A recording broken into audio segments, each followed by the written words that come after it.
Hi, what's up, everyone? Welcome to Natural Ones, joined, per usual, by Victor Gorchev. Thanks, Vic. Hoi iedereen, and you're welcome. And we got Rob from Pulp Hummock Press, who joins us today.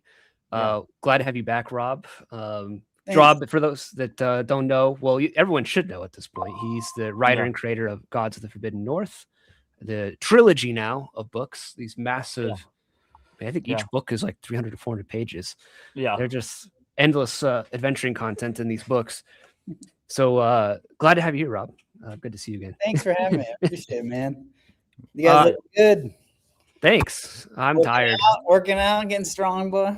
Actually, I've been really slacking on my working out since about Christmas. So I'm trying to get back into it. I actually did some squats and some bench and bent over rows and stuff. And I'm really sore today, so my body's like, "What are you doing?" I was feeling comfortable, and now you're making me hurt. But yeah, I need to work out more. I did lose 18 pounds like in the last few months, so that's nice. Man. Awesome. Yeah, I've been trying to do like push-ups. I'm like, if I can do so many a day, I get the right to go to the gym again. I'm doing that slow, like earn it kind of thing. Yeah, I mean, you should be able to go to the gym no matter what, but also you don't want to just like, this is my problem with anything is I get really into something or I want to get back into something and I just like dive head into it first and I'm not ready for that. I really should just like ease myself in and then I get hurt or burnt out or whatever. So, oh yeah, Shane Winter says, because we're talking about Gods of the Forbidden North, shouldn't we introduce Vic as award-winning author? It's true. My only Rob award what's it? I say, well, Rob is too, but but I actually wrote all those books. Everyone knows that. Vic wrote all, The only award I've won so far, and it was just for a dungeon and some random encounters. So I'll take it. Nice. You got my guardhouse and a couple of cool iconic underworld places. Then you got Barrow of Eight. Yeah, he did the original draft of Barrow of Eight. So it's good stuff. I've had a lot of PKs, little TPKs from the Barrow of Eight. I saw Chubby Funster was tweeting about that recently. That like most of his players died in there. I'm like, yes. Like, don't blame me. Blame him. Yeah. But yeah, it's good to have you here. We didn't really have a topic for your visit here. I mean, we can obviously talk about Gods of the Forbidden North, adventure design, or just whatever comes up. But it's just cool to talk to you. I mean, usually the last few times you've been on too, we've had like insidery baseball talk about Kickstarters and stuff like that, which is always I don't know. I think it's kind of boring sometimes. It's useful and I learn a lot, but it is boring. But it is boring. Let's talk about like, bro, do you even lift? Well, this is now a lifting. We're just going to talk about lifting all day for the rest of the stream. Where the new bros are. Honestly, I'll say I think a lot of issues in the hobby could be solved if people weren't afraid of barbells, but that's just me. So that's just me saying that. So put it out there. Just putting it out there. Do some push-ups, do some pull-ups, maybe touch a barbell. It won't hurt you. It might make you a better person. I see bacon in the chat. Bacon. Yeah, better with bacon. Because some people we got Black Lodge Games down there too. What up, Black Lodge? Yeah. And then we got Critical Dom. Oh, Dom. He's always here. He's a regular resident. No, he's great, but like I need to have him on again once he's finished with his manuscript for his history of D&D book. Oh, that's cool. I'm excited to read. So yeah, definitely. I saw that a few months ago. Something he had posted about that, and I thought it looked interesting. Yeah. I'm about to do my Kickstarter, so I don't really like Kickstarters. Like, I don't know, they're scary. They make me nervous. You guys gonna do a streaming party? I might. Yeah, I'll see. I'll see if anyone wants to join. Yeah, Gary Lewis, what up? What's going, man? Okay, I suppose I'll have to do it on my channel, but yeah. Yeah, or I don't know. I don't know when you plan on launching. It's hard for me to stream in the evening because like I'm a dad and I got like. I usually launch pretty early, so like around 5 p.m., 5 p.m. my time. So it's like 9 now. So yeah, do the math, I guess. So it'd be pretty early. Oh, okay, we'll figure it out. Mm-hmm. But, I was getting all amped up that morning about the launch. Yeah, I have like certain musics, like sounds I play, and I turn them up, and the house is empty, and I'm like amping on the Mountain Dew, and I'm like, "Let's go!" Yeah. I actually picked my launch time because you suggested it, Rob, originally. It's like, I always launch at this time, so I'm like, well, he was successful, so I'm just gonna copy him, and that's what I've been doing this whole time. No, I just copy you. That's all I did. I just copied everyone that was doing big stuff. Like, they all do this. That must be something to that. Yeah.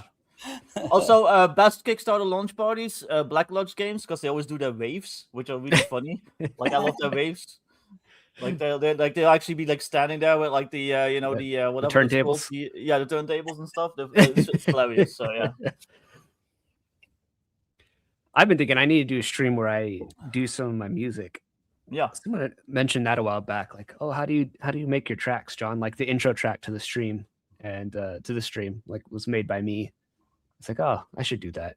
Yeah, but I'm already doing too many things. It's like, I don't know. My channel's already going in like so many disparate directions half the time. Where it's like, I feel like talking about art this week, or I feel like talking about video games, or I feel like talking about DTRPGs, or and then it's like, here's a song that I randomly wrote. Like I'm just shotgun blasting people with my ADHD lack of focus. Now you just need to start arguing with people about music, and then you've got like the whole trifecta. That was a past life for me. That was like 10 years ago, when I was still playing in bands and stuff like that. Yeah, hardcore metalhead and stuff like that. I don't really care anymore. Yeah. I mean, I care about music, obviously, but I don't argue about it anymore. I argue about Elf Game now. So Elf Game. A lot of brutal battles occur over that sometimes. Oh yeah, no. Tell me about it. I tell people like I'm not so like libertarianish anymore as I used to be, but I was very heavily involved in libertarian circles for like Ron Paul era up until maybe like 2020, It's like 2012 to 2020. I was like involved with the Libertarian Party, the Mises Caucus, and lots of guys like that. And libertarianism can be very contentious. There's a lot of purity testing, like you're not a real libertarian because you don't believe like me, It can be very contentious, but like it was never as contentious as I've seen it be, as cutthroat as I've seen it be in the TTRPG space sometimes. It's super weird. I don't know if it's I don't know. Maybe it's the level of content creation that you're at or something. I don't know, but I always just thought that was humorous that a bunch of like libertarians were like less contentious than a lot of people in the hobby sometimes. I think it's just a consequence of antisocial nerds clashing, and I'll put myself in that too. Like I'm an antisocial nerd. I'm an antisocial nerd too. So I think it's just when you've got a hobby that's all antisocial nerds, stuff is gonna happen, I guess.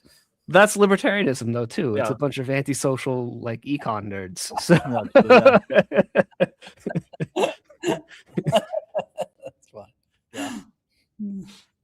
Uncle Official, I don't know if I've seen you before. Welcome. Hey. But yeah, no, I pretty much stopped talking like in public about my opinions about RPGs and stuff because I just don't want to deal with all the people that disagree with you. But like they don't disagree with you like normally. They just disagree with you as if you kicked a grandma or something. Like, I don't know. Yeah, I like 3D6 down the line. Yeah. Like, you monster. Yeah. Murder. Yeah.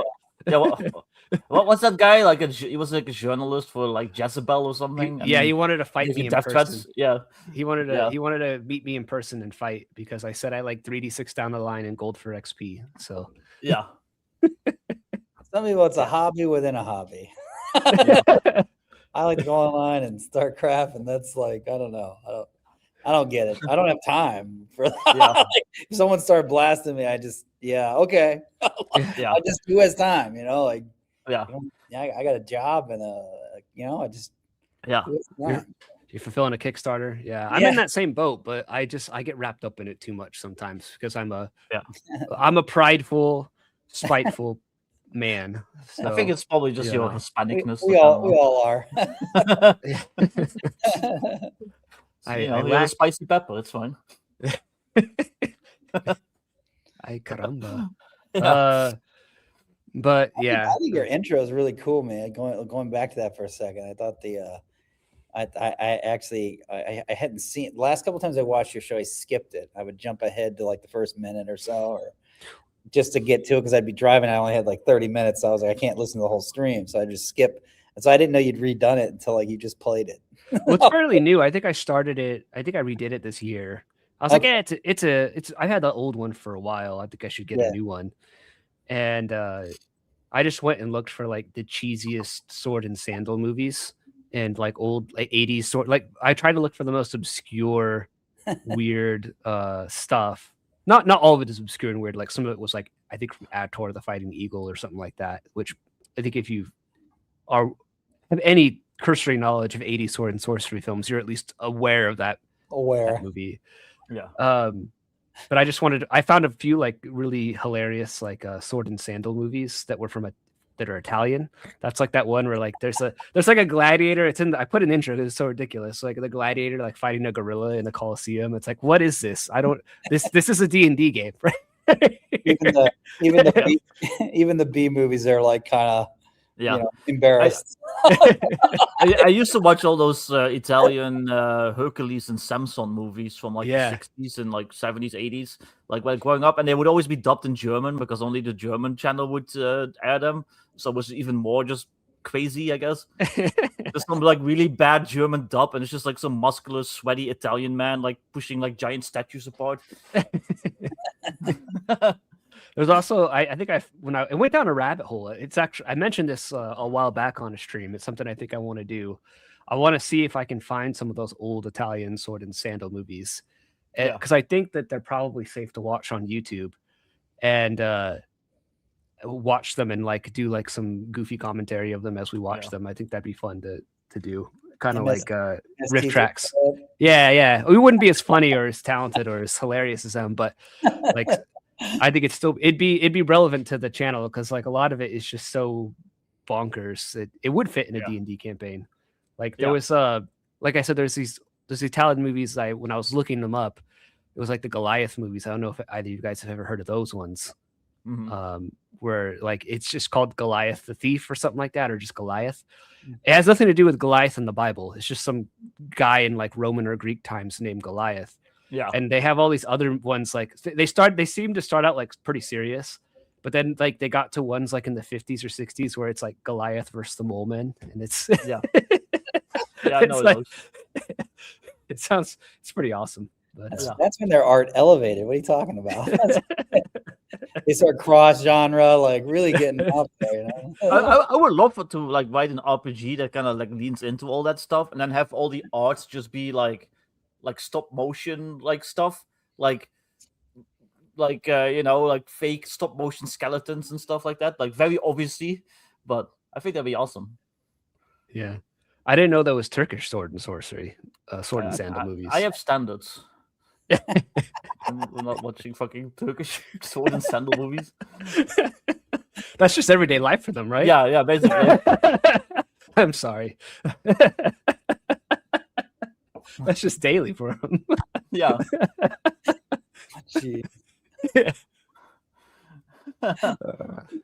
So sometimes I say things and they just. Where do we go from here? I don't know.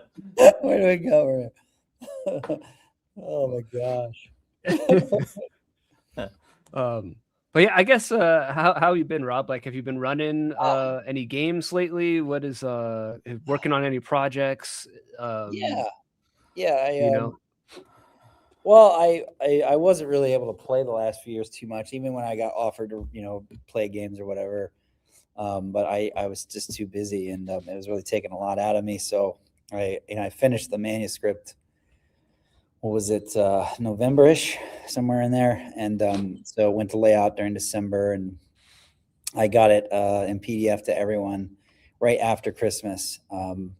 So just a few days late, and then I've pretty much been kind of chilling since then. Just it's kind of weird. Like it feels like this huge hole. Like you had this huge project that just I never thought I would see the end of it. And it took up like I worked on it for almost 10 years, but it was like the last 4 was really the heaviest workload because I wasn't working on it as I please. I actually had Kickstarters and a deadline, so I had to like kind of keep on top of things. So it really just the last couple summers in particular just sucked up all the time.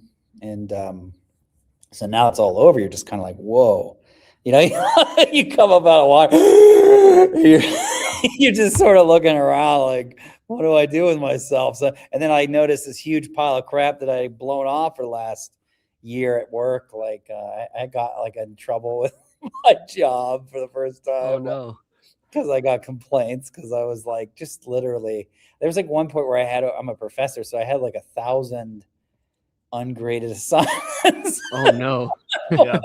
So like I had to do that. There was just like all this other work. I had to like redo my lectures. So like I never did my taxes last year. So like I'm doing them right now, like for both years. Like I just, like a ton of stuff that I've just haven't been able to do. And so it's like you kind of gasp, and then there's this mountain of stuff that had you put on pause, and I'm whittling it down. I think another week or two I'll be actually caught up at long last. But I guess to get to your question, like I started gaming with some guys, streamers and other guys in the industry, like Chubby Funster and Bacon. What we're playing in our chat right now, and we're playing a game. I was trying to run it, but I was like, I'm too busy, and we were gonna do the Middle Earth game.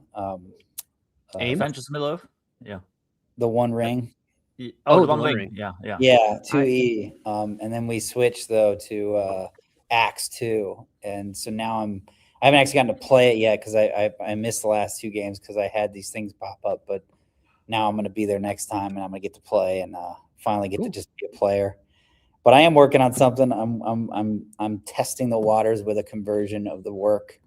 I just, my personal time, free time, now that I have a lot of it, it's like I don't know what to do with it. So like, I should start going back. So I started tinkering, and like now that I, like as you see the whole work as a whole, because I was developing it as I went, right? And I had ideas, but I didn't get to see it as a whole. So this is the first time I've been able to sit back and look at all 1,612 pages and go, boy, what was I thinking? Yeah. So I've been tinkering away at that and just seeing if I've got an idea of a conversion. I took a poll of my backers, and they had some interesting results. And so I was like debating like, okay, well, what do they want versus like what can I do right now and what I'm able to commit to. And so I basically started kind of playing around. I'm kind of doing a conversion to one of the systems I mentioned, and I'm just trying to see if I can do. I'm basically taking the wilderness chapter of my book, because that's kind of the core foundation. I'm rewriting it for that system to see like how do I feel about it when it's done. And if I look at the system and the chapter and I say, oh wow, this is an improvement, maybe I do it. So because to me it's conversion works easier than the initial creation, right? The creative. Yeah, of course, yeah. So it feels like a year off. I could take a year doing this and it would feel like a year off because I'm just taking what I already have and just polishing, tightening. It's just system stuff for the most part. Yeah, and then a couple. I mean, some of it I actually did do some redesigns. I actually took the wilderness map and actually redid it. Like, so, but like it's easier when you've done it already, right? Like now this needs to really move over to here. That makes more sense, or this moves here. That kind of stuff. So that little stuff you didn't really get a chance to do the first time around. I'm kind of just tinkering right now. I'm in my little craft shop trying to see if this is worth pursuing. Yeah. So I don't know. It looks like it would be. I think, like I said, the system I'm thinking about right now, I don't want to kind of announce it yet because I'm not sure, but I really love the system. It's really fun, and I think there's an audience there that's hungry for it. So. And it's a really great game, so I'm really enjoying it. But we'll see. We'll see what happens. If it's the one that you've mentioned to me, then yeah, I know which one you meant. Yeah, no, it's cool. Yeah, I mean, okay, I'll say it. Shadow Dark. I was thinking Shadow Dark. Yeah, yeah, because you mentioned that one to me. Yeah. every time I've been at the conventions, I run my system, but using Shadow Dark, and it's so much fun. It's the only time I've really gotten to play, so I've just really enjoyed it, and I love. Yeah, it's kind of been a writer's challenge because I'm looking at Arcane Library's style, like that 1 or 2 page spread thing, and I'm like, okay, how can I take what I've got and without losing anything, condense it down to that? So it's like a challenge, which we used to do in grad school all the time, So I'm doing it.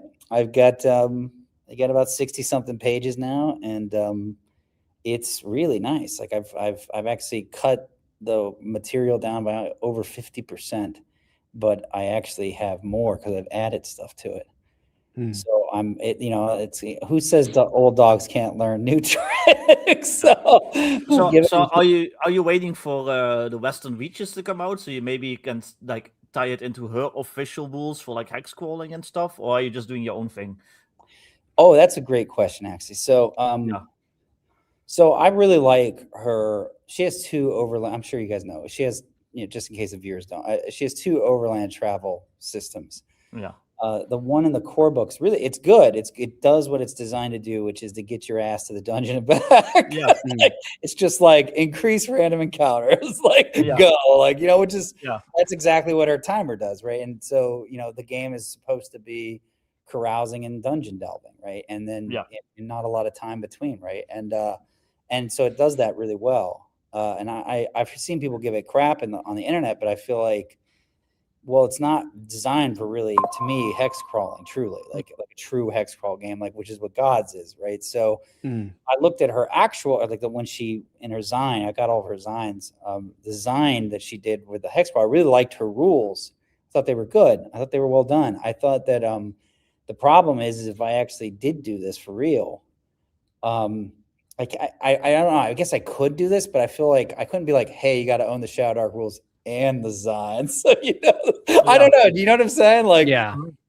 I don't know. Maybe I could, but I kind of felt like, well, that puts me in a funny space because if you go read her license, from what I can, and I'm not a lawyer, but based on what I could tell, you usually can't reproduce her text, if I'm not mistaken. There's just a couple of not verbatim, basically.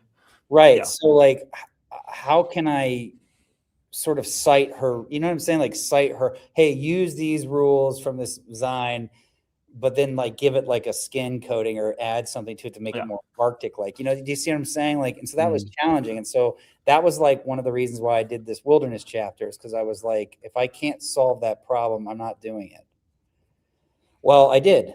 I came up with kind of using her design process and her sort of aesthetic and her sort of design principles.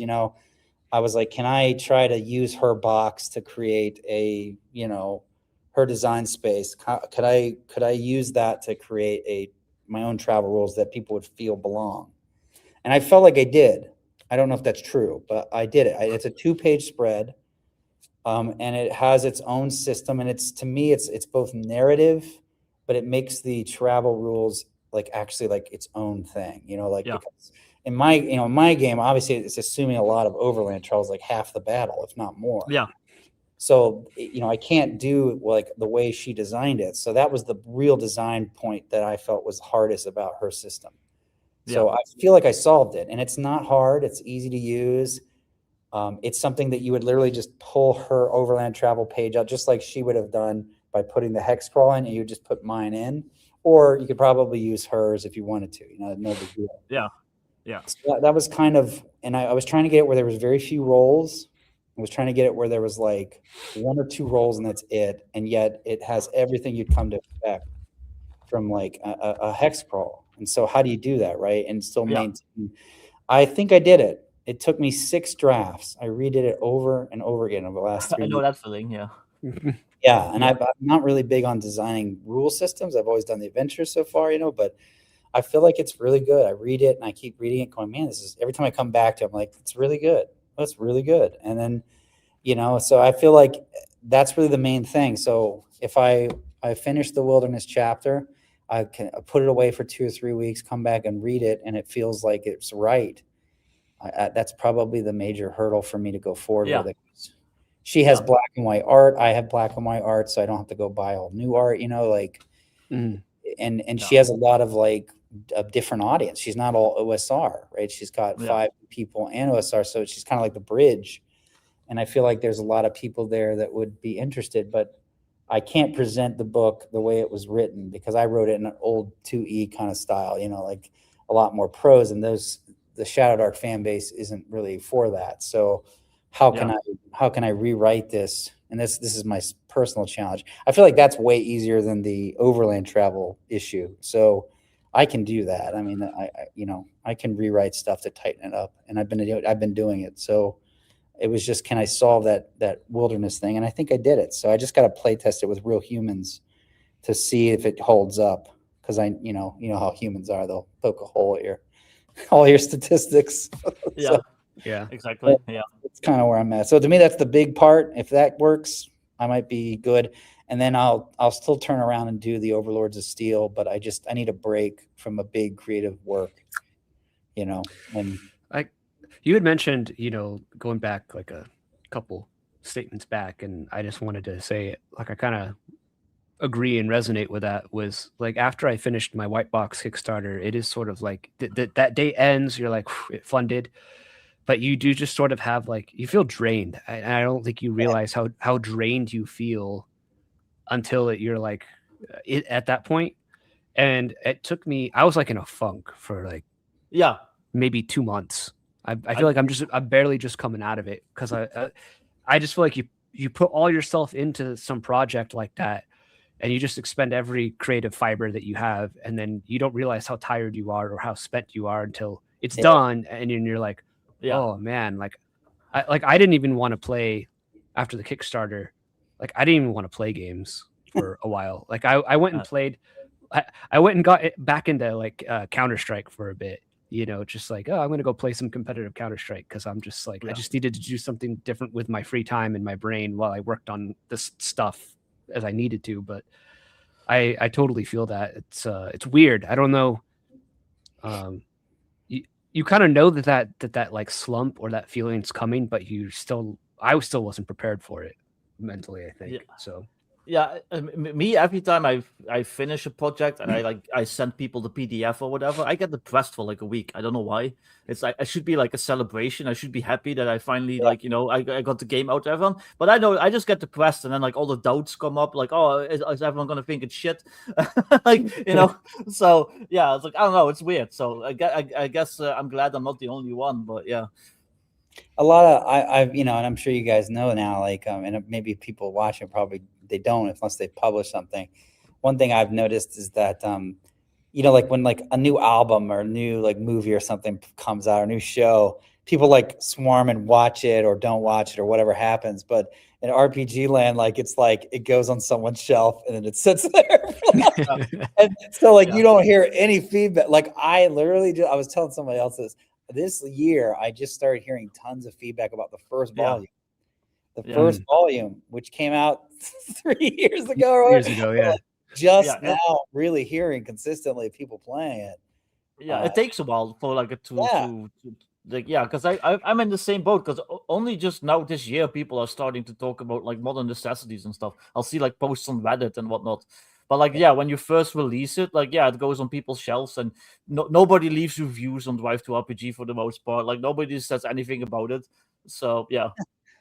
That's like Makuhito. I'm seeing more people talk about Makuhito than I have in a while, and that was like 3 years ago, 2 or 3 years ago. So it's like, that is a weird phenomena of like, I don't know if they just maybe it's the nature of what RPGs are, where like someone's running that campaign and maybe it's going for a few years and they have it on their shelf and they're like, I intend to run that, but I got to get through this campaign first and then I'm going to do that. And so then they finally finish that campaign. So it took them 3 years to, of weekly play before they finished whatever it was they're doing. And then they're like, oh, okay, now I can get to Gods of the Forbidden North or Modern Necessities or Makuhito or something like that, I don't know. You get the readers, there's like a wave of readers early on, but they just read it. And then later on comes we actually are playing it. And there's like a pretty decent gap between those two. Yeah. When somebody asks like, hey, I want to do this, like what could I buy to do that? And then you get like people like, oh, you should check out Gods of the Forbidden North, you should check out Makuhito. Yeah. That is a strange thing. It is. I don't know. The hobby is strange in that like there are people that just collect things to put them on their shelf. I mean, I've had people even say like with like White Box here, they're like, oh, that's gonna look. I can't wait to like put that on my shelf. And it's like, well, I hope you play it too. But Yeah. like I hope it just doesn't end up on your shelf and just collect dust there. I mean, Yeah. I'm thankful that you supported the project, but I made it to be played. I want people to enjoy it and like make memories in this game that I made, have fun stories to reminisce about, like remember when we encountered the troll or the dragon, that kind of stuff is the stuff I want to happen. Not just like, wow, that looks really, what game is that on the shelf? That looks very evocative. I like that. Like, that's nice. I appreciate the compliment on, I guess, like layout and design, but I want you to play it too. Also, the money is nice, but yeah. I mean, if I was in this like purely for money's sake, I wouldn't be in there. So... Oh yeah, no, exactly. I was just about to say, like, you're not here to make money. You're pure. I mean, at this point, I like money and I need money, but if I wanted to actually like really make like as much as I could, I definitely wouldn't just be doing like niche OSR urban fantasy games. Let's be honest. Sure. Yeah. Yeah, but if you, it's, and you guys know this, but for everyone out there, if you really want to make money, you got to kind of do what Kevin Crawford said. You got to do everything yourself, like John does, like basic expert. You got to do the art, you got to do the layout, you got to do it all yourself. The writing, because every little bit that you send out, that was your profit. Yeah, I'm even taking it a step further where I'm doing like zine versions that I'm printing and assembling myself here. So I pretty much do everything by myself except for the art. Like I can't draw. I used to be able to, and I need to get back into it because I actually bought a tablet, drawing tablet. But otherwise, I mean, I do wish Kevin Crawford was a little bit better at layout because I'm not a huge fan of his layout. But yeah, he has a very like it's a very like dense 2E style layout. And it's like the paragraphs don't have spaces between them, and I hate that. It's just like one big block of text, and it's like you could put a couple spaces in there would read better. We'll see, but then again, look at the way I wrote my book. Yeah, I like his layout because that's what I grew. That's what I'm used to. But I guess I know it's not the hip, cool, sexy thing now. So, Ben Melton and Kelsey and Gavin, they can all take their sexy self. Well, so he does that thing where it's like multiple paragraphs, but instead of spaces, it's just indents, and it's like they touch each other basically, and I don't like that. Yeah, that's very like Rule Cyclopedia. Here's like I think it's Rule Cyclopedia 3 or 4 columns. I think it's 3 columns. Yes, it's like it's like 3 column text, no space between paragraphs. It's just like bam, here's the rules. At the same time, he's wildly more successful than me. So what the fuck do I know, right? Yeah, sure. So I mean, like, okay, like I'll say though, I've been reading Dolmenwood a lot lately, and like there is something to be said about a nice layout. I think Vic, you are onto something. Like, I mean, your stuff has great layouts. Like your stuff is very readable, even though you do have dense text, but you put spaces and stuff. That's all I ask. Put spaces in things. Well, that's Glenn. That's Glenn's seal. You can blame. You can thank him. No, he did a really good job laying it out. No, I've been looking at like Dolmenwood, which I don't know if you guys have taken a look at it, but no, I mean to get around it, but I haven't gotten to it yet. The layout is worth taking a look at. It is really well done. I don't know if I agree with every little thing, but like if I had just step back and say, yeah, this thing is like, he really put a lot of thought into every choice he made with that book, with that text, and it's and I was like, okay, all right, there's something to what he's doing. I finally had to admit it. I was like, there's something to be said for Robert E. Howard overwriting, but layout is super important. It is. Yeah. What I hear though is that the Dolmenwood that he released isn't quite the same as like what used to be in the zines and stuff. And like, really? I guess that's people's complaint with it. Like a lot of it is kind of like toned down. Yeah, I heard the zines are a little more gritty. Yeah, like a bit more grim I haven't looked gritty and messed I haven't up. looked at either, so I don't know. But I hadn't heard that. I didn't follow his. See, it's funny. What happened to me was like, I'd heard of Old School Essentials, obviously, when I'd launched my product, because I did it under them, but I knew what BXD&D was. And I knew that he had laid out this book really well. But I didn't follow at the time. I didn't follow or even know of the fact that he wrote adventures, or that there was this whole minimalist like Ben Milton. Like, I actually had missed all that. So like I'm used to, like, the 2E Matt Finch, that kind of writing style. And to me, that's old school. And I'd missed the boat on that. So I kind of missed my target audience accidentally, because I didn't know about all that. So I launched OSC thinking it was about the product. I didn't know anything about his adventure layout style. And it wasn't until, like, I think I'd finished volume 1 when I started getting all this slack, and I was like, what are you guys talking about? Because my head was so, in the sand on my own thing. And I went and looked up and bought a couple of his adventures and some of Ben Milton's, and started, by that point, Kelsey had popped up on it with her big $1 million Kickstarter. So I went and read some of her adventures, and then I was like, wow.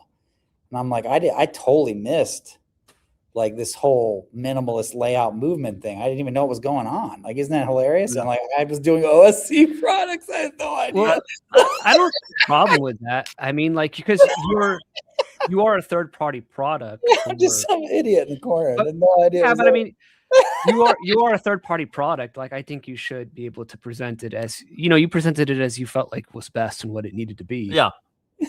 And quite honestly, I mean, no offense to like minimalist adventure writing and stuff like that, and minimalist layout, but I like a little bit more, I guess, like chunk. Like, I'm working on a zine for White Box where I'm gonna, do where zine by zine, I'm gonna like add a little bit more to my the wilderness board that comes with the box set, and because it has cities and castles and stuff marked off, so it'll be like, on this hex, this is what's there, and this is the inhabitants.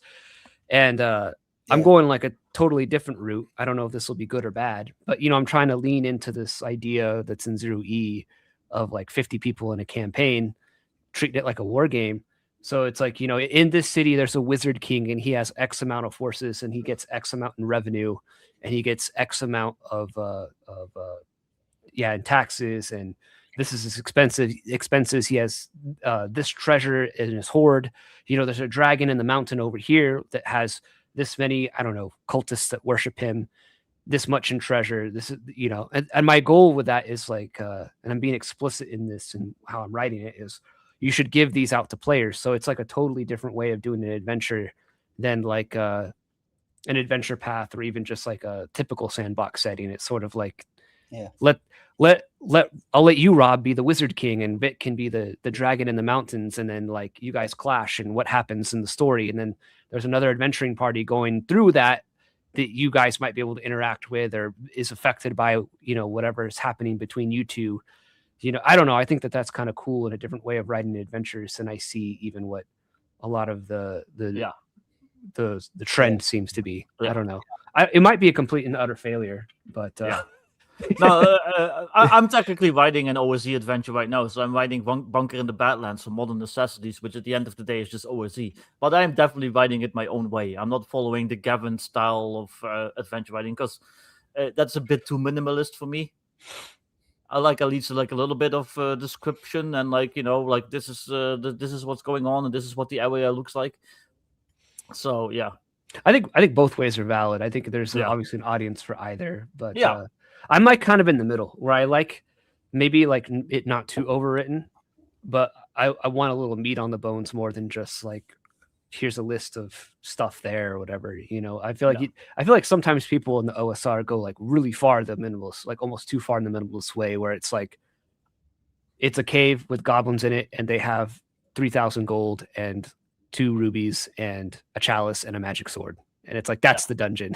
It's like, there's 4 goblins here, 3 goblins in this room, and then the king goblin and his guards are in the throne hall over here. And I get it, the people like that, but I almost feel like that's like too far in one direction. But that's just me. Well, we don't have to dwell on this, but this is like what my layout looks like right now. So that's the bunker in the Badlands.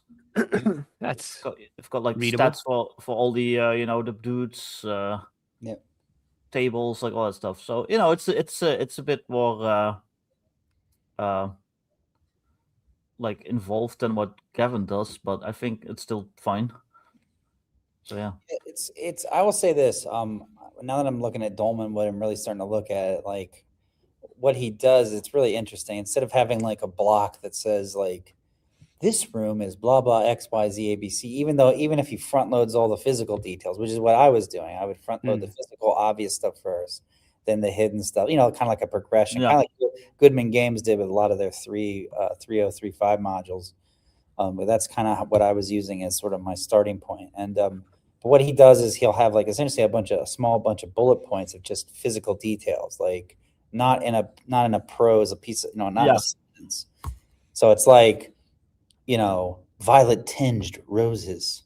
That's with a honeydew scent. Yeah, you know, and it's like a fragment. A rotting wooden door. Yeah, right. Rotting wooden door. Yeah, rats gnawing on a femur. Yeah. You know, like, and actually, I actually think it's pretty good. I like that a lot. I certainly, when it comes to like page count, from a financial standpoint, definitely lucrative. You can trim a lot of pages, and you know, as you both know, right, that's less per book, which means more profit, and a faster write time. So I, from that standpoint, I can get 100% behind it. I think I agree with you though, John. Like I think some designers, they dumb it. They're not giving those kind of details like I just gave an example of. Which they're actually pretty flavorful, and that's what Gavin does. That's what I've seen Milton and Dion do. They do the same thing. They've got the same similar kind of those really nice details that are just enough, and the rest are kind of inferred. And I think that's cool. I think there's a lot, and that actually mirrors a lot of the new game design, video game design. Like if you follow that stuff, like a lot of games have cut scenes. You know, they even cut the walk-alongs, and they use these things called NARBs, narrative bits, right, to tell the story without ever telling you anything. Like, you know, so think of games like Elden Ring or something, or Dark Souls. You know, where like there's almost no setup, and it's just you start and you just kind of get the story of the world very organically. I mean, that's kind of learn it as you go. I mean, that's essentially what they're doing, just, you know, with an RPG product. And from that sense, I think it's pretty brilliant. But I do think some designers get a little too, like you were saying, a little too, you know, but I don't think Dolmanwood does that for sure. That's good. Really nice product. I'd highly recommend just at least looking at it. In the book is the production value is incredible. Like it is the nicest books I think I have in my collection, including my own. I look at it like, dang, man, what are you doing here? What are you doing here? Well, that's so nice. Like, to be fair, you know, they're also way more established than any of us. So yeah, I'll pull it out sometimes, just run my hand over it, and I put it back. It's good. You did a great job, man. So the way I write my adventures is very much informed by you know, I've said this like 6,000 million times, but you know, those multi-user dungeons I used to play, and I also used to be staff on them, and one of my jobs on them, I would write like areas. So it's like, yeah, we need like the city in the wasteland, Vic. Go write out like each room, like a description and like what's in it and stuff like that. And I did that stuff for years. So I kind of took those skills and like just translated them to RPG adventure writing, because they're very similar skills. So yeah. Well, what you described with like you said, like rats gnawing on a femur bone, you know, like those are interesting details. In that, like I do feel like the other way where it's like too descriptive. I remember like during the 4E days, there was a adventure that I was running in 4th edition D&D, and they always have like the italicized or just like the read aloud text, you know, and sometimes it was really long and it was like a little over the top and just like not and so sometimes it was like, sometimes all the player needs when they enter a room is like there's a rotten wooden door, and in the center of the room there's some rats gnawing on a femur bone, you know, and dust covers the room.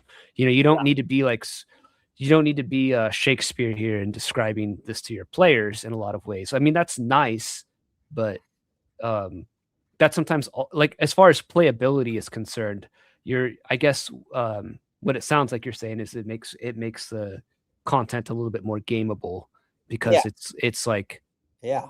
The read aloud text is literally Yeah. just, here's some flavor text. Here's this for this room, you know. Well, And quite often when a player does something or they start interacting with whatever it is you describe, like to me, that oftentimes makes me go, I'll go in a different direction than what the text says anyways, right? Because it's like, Yeah. oh, that's that player like is doing something interesting and I want to riff on that, you know. That's and so if the text isn't constraining me to that, that's a little more interesting to me. Yeah.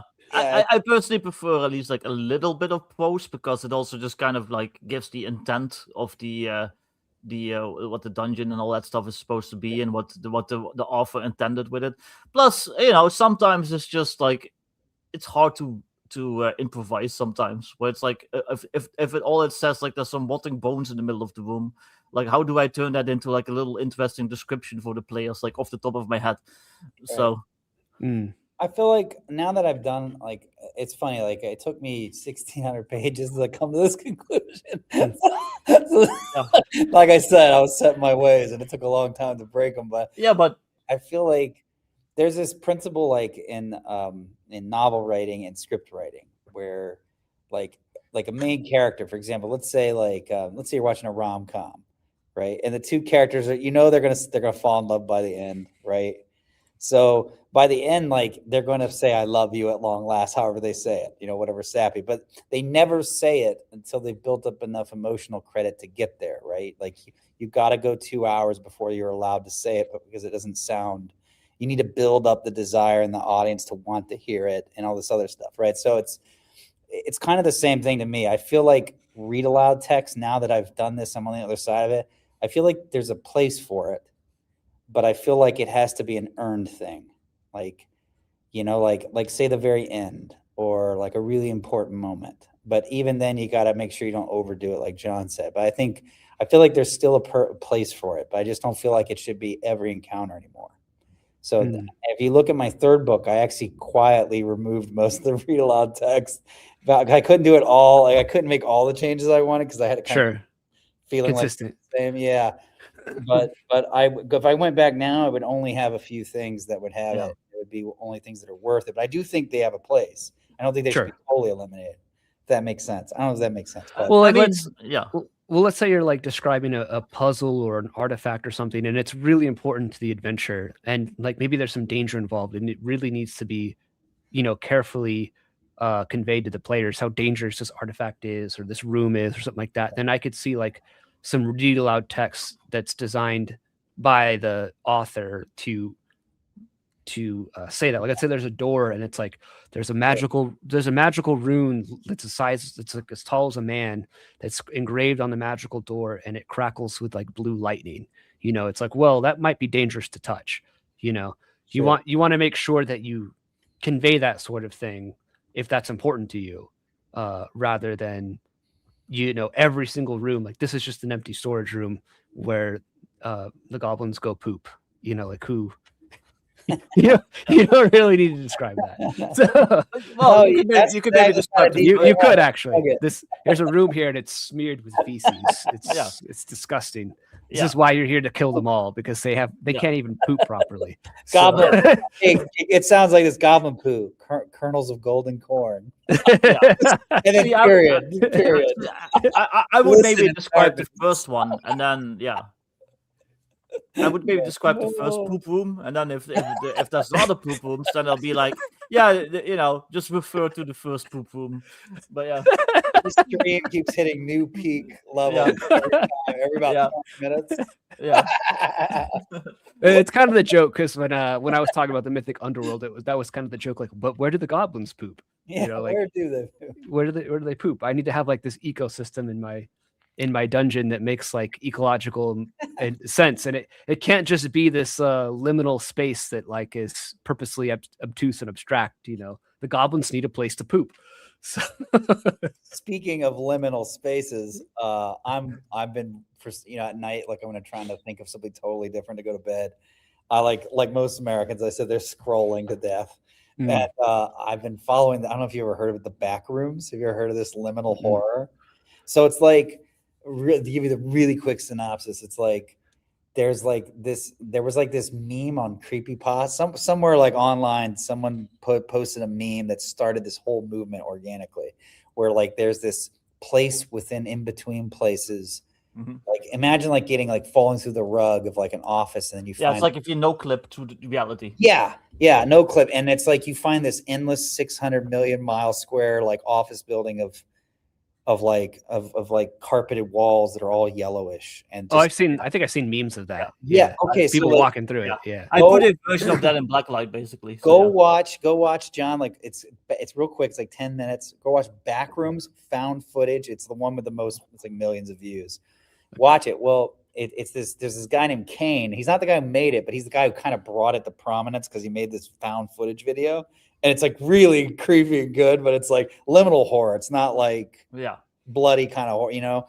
And I really am digging it. It's like almost Delta Greenist type stuff. And what happened was there's all these people who spin off of that, but he actually got hired to make a real film because his was so good. And so it's coming out for one day only on May 29th, and they just dropped the trailer. Holy crap. So I'm like, yes, I'm going to go put my hazmat suit on just like the scientist. I'm going to go watch this. Anyway, you got to go watch this. Yeah, there's like games about it and everything. Yeah, like I said, I put a version in Blacklight, which was my last Shadow Dog supplement, and I just call it Office Space. So because that fits. Bacon, yes. A24. That's definitely the kind of production company that would buy that sort of IP. So I saw like a video. It's like a series of videos, I think, on YouTube. That was like a very similar concept, where it's like basically a guy in a mall, in like an abandoned mall, and he's like exploring it, and meanwhile he's just being hunted by like this creepy thing that at the end kills him. And it was really unsettling because it was like that whole liminal space thing. Yeah. But it's like actually some of the best ones don't even have they call them entities.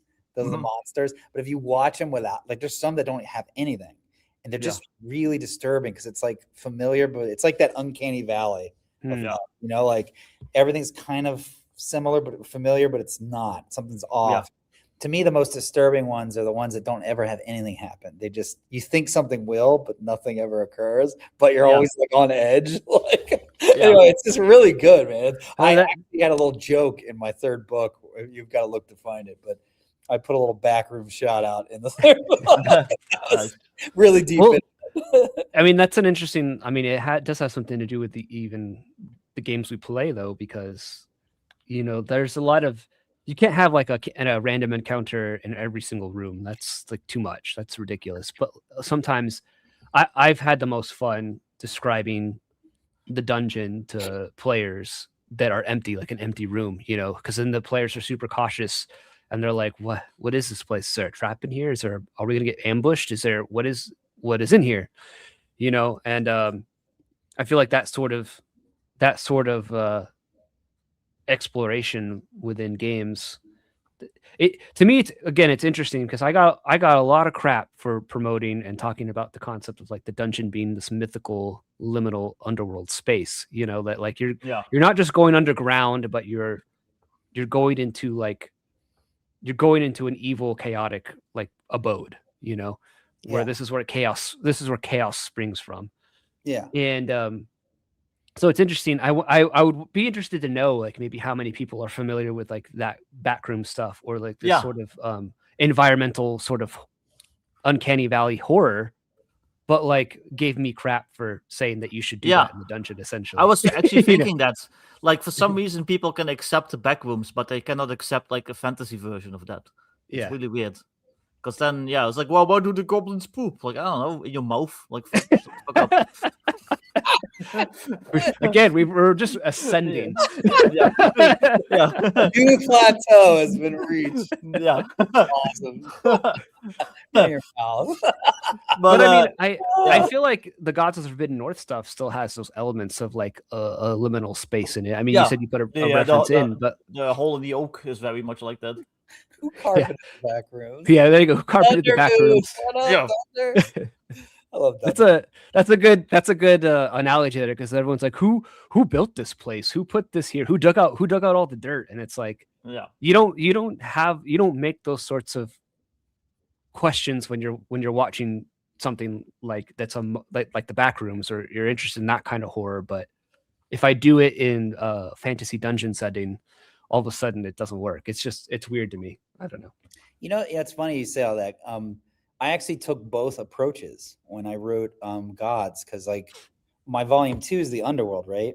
So I very much the mythic underworld. There was you probably know the name, John. There was a guy, what was his name? Being with like a PT. It was like Tola something. I'm blanking on the name, but Ptolemy? Yes, thank you.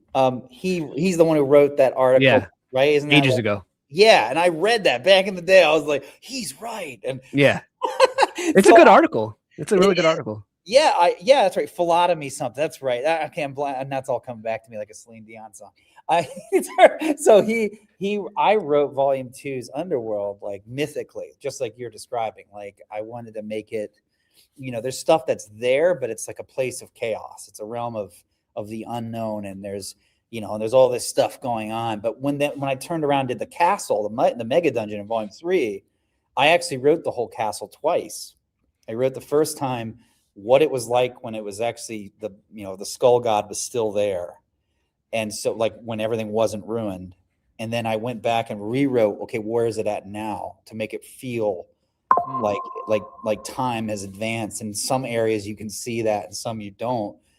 And but that was with the castle, so it was a strange. I'm not even sure why I did that, but I wanted the castle to be really realistic, but I thought the underworld was like, well, I don't have to be, because it's the underworld. It's like Dante, it's like Pluton, it's it's. Yeah, I'll ask you this though, like, so their castle had one way of being, when the skull god was in there. I'm sure it was still magical because he's a sorcerer and whatnot, but like it probably there was some sense to it still, because he's a rational, semi-rational guy, right? So once it's been taken over by chaos, I'm assuming that, because this is my view on this sort of liminal space mythical dungeon sort of thing, is that like it's chaos sort of breaking through and sort of trying to unmake law.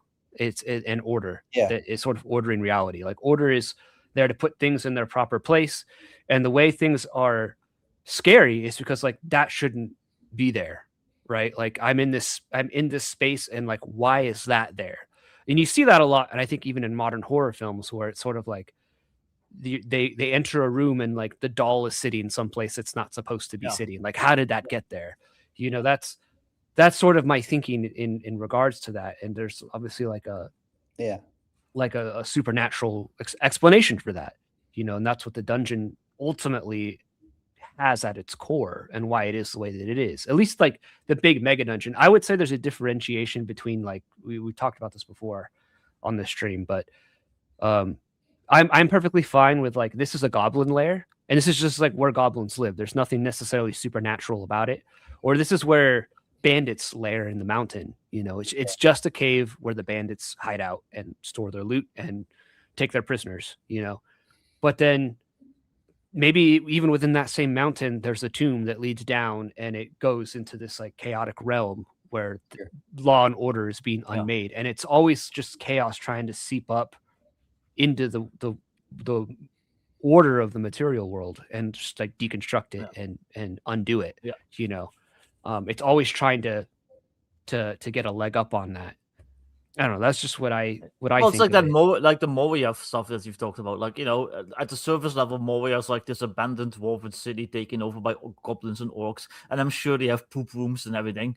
But then the deeper you go, there's like the Bellwalks lair. There's like even deeper than that. There's like stuff weird, that like Lovecraftian shit, like tentacle monsters and like whatever like he references. Like so yeah, like it gets stranger the deeper you go, and it like it stops making sense. So. Yeah, I don't know. But so my point with that is that, like, I'm sure that there's some of that chaotic bleeding into the castle, which is why you felt like you had to write it 2 times. Like, what is the state of it now? Because it's obviously different from how it was ordered. So like there's this like sort of undoing of order, and that's what makes it scary, in my opinion. I might be off the mark, but no, you're right. It's funny you're saying all that.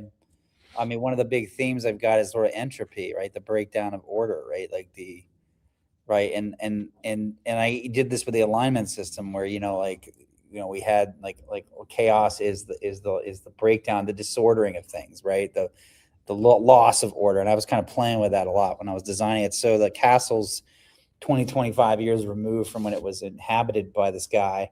So like there's like a big rift now, right? Like, so the chaos is breaking through. Like there is like sort of a devouring going on, like everything.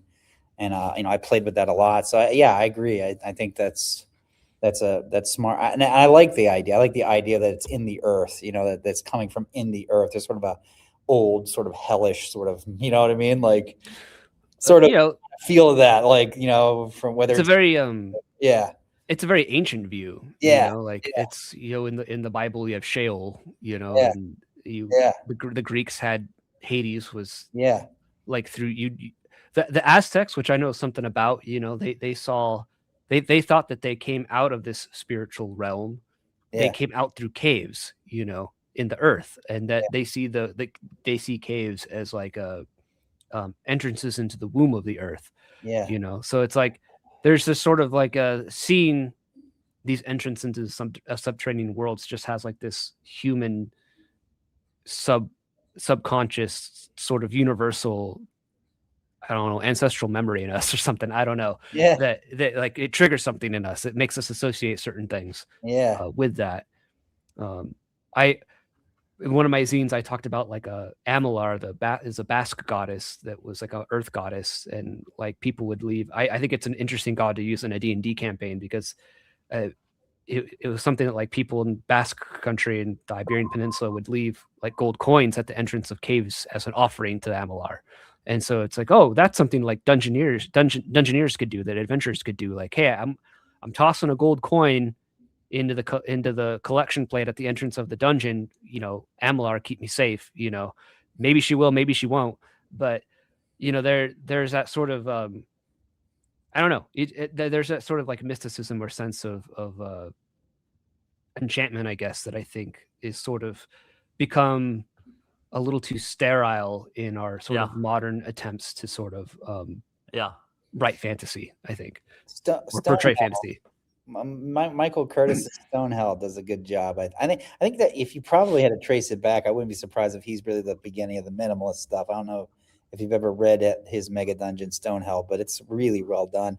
And he has full sentences in like the introduction and the beginning of the chapters, like the levels, but then he's got like each encounter area is like a fragment. It's like I said, like literally it'll be like violet colored rose, bleeding out of its forehead, its bulbous end, and he's got semicolon, rats gnawing on a femur, semicolon, and it's just one long sentence with semicolons, but just for the rooms is what he did.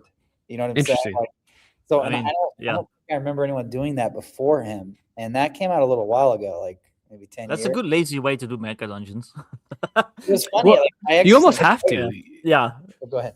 Well, so you almost have to. I would say, like, if you're doing a mega dungeon and you have like hundreds and hundreds and hundreds of rooms, like, if you do want to have a page count that could fit with print on demand. I mean, I'm sure you struggled with this, Rob, yourself. With like the massive amount of rooms that I know that your books have. I tested the binding. Yeah, it makes sense that you're tackling it on two fronts at the sacrifice of maybe some granularity as far as details concerned, in that you're making it more easily gameable and referenceable, and you're cutting down on page costs, and that those are I think that's the cost that they're willing to take in that sort of writing style, maybe, where it's sort of like I'm okay with it, some granularity being lost in the description in order to make it more gameable and keep the price point down or the size down or whatever it may be, Well, in a mega dungeon, individual rooms are also less important. They're just stuff you have to get to get to the actual interesting nexus points.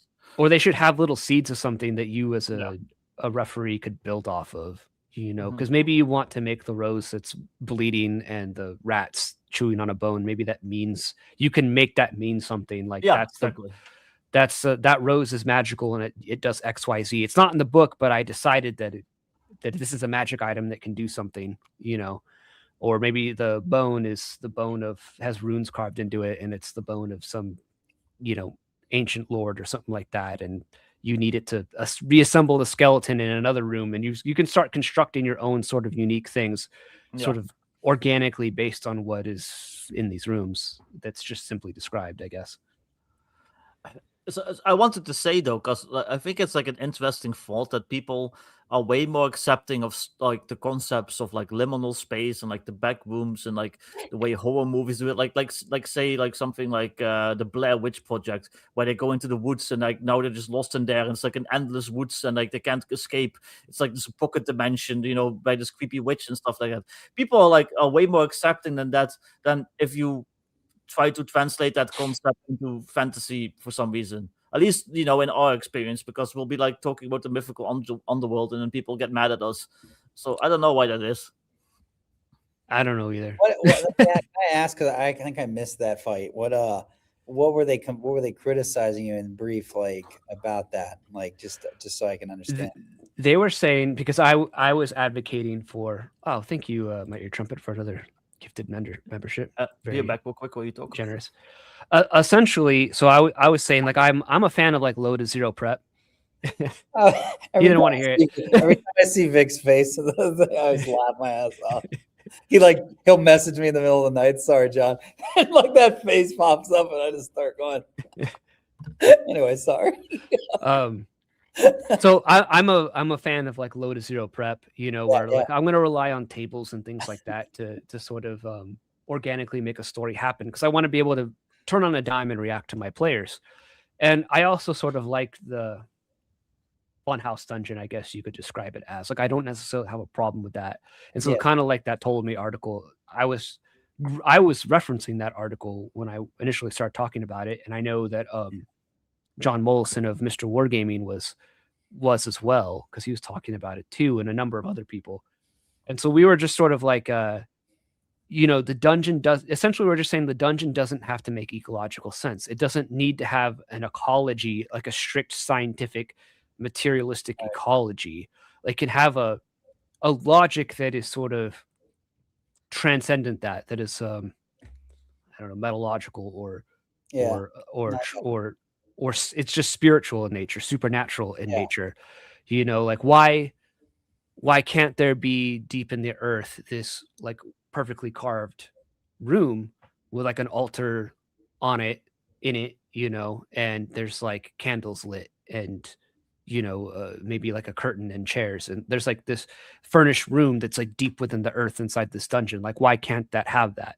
Oh, well, because it doesn't make any ecological sense. Like, who's there maintaining it? It's like, well, chaos is, demons are. I don't know. Like, it's an evil place. Like, it isn't like, again, like you said with the back rooms, people just like were upset that I was saying that, because I think that, and I think maybe Gary Gygax and 1E is somewhat to blame for this, because I think that Gary understood the mythical underworld in a lot of ways, but he also gave a lot of, like, especially, I would even say this isn't Gary though, but this is 2E. A lot of 2E stuff had a lot of ecology and stuff in it as well. Like, it's prey, it hunts this way, it produces offspring this way. And I think that might have ultimately been somewhat to a detriment of people's understanding, because we really went hard in that way, rather than like, it's okay to have what appears to be a supernatural explanation for these things, you know? I don't know. People just didn't like it. And maybe it's the way I say things sometimes. I don't know, but maybe it's just me. I'm just an unlikable person. Well, I got the same thing to a degree, but yeah. Other people did too. I don't know. I think there was some exterior stuff that was like sort of linked to it. You know, the fact that like I'm friendly with the bros, and the bro-SR guys were somewhat talking about this too, that it was sort of like some of the slap fights that had occurred around the bro-SR were sort of imputed onto the conversation as well, even though I think the points were valid, whether you like the bros or not. I don't know if that makes sense. But. Is it just me, or does any of this seem like it's not really like that controversial? Either take. No, well, I pointed out. I pointed out.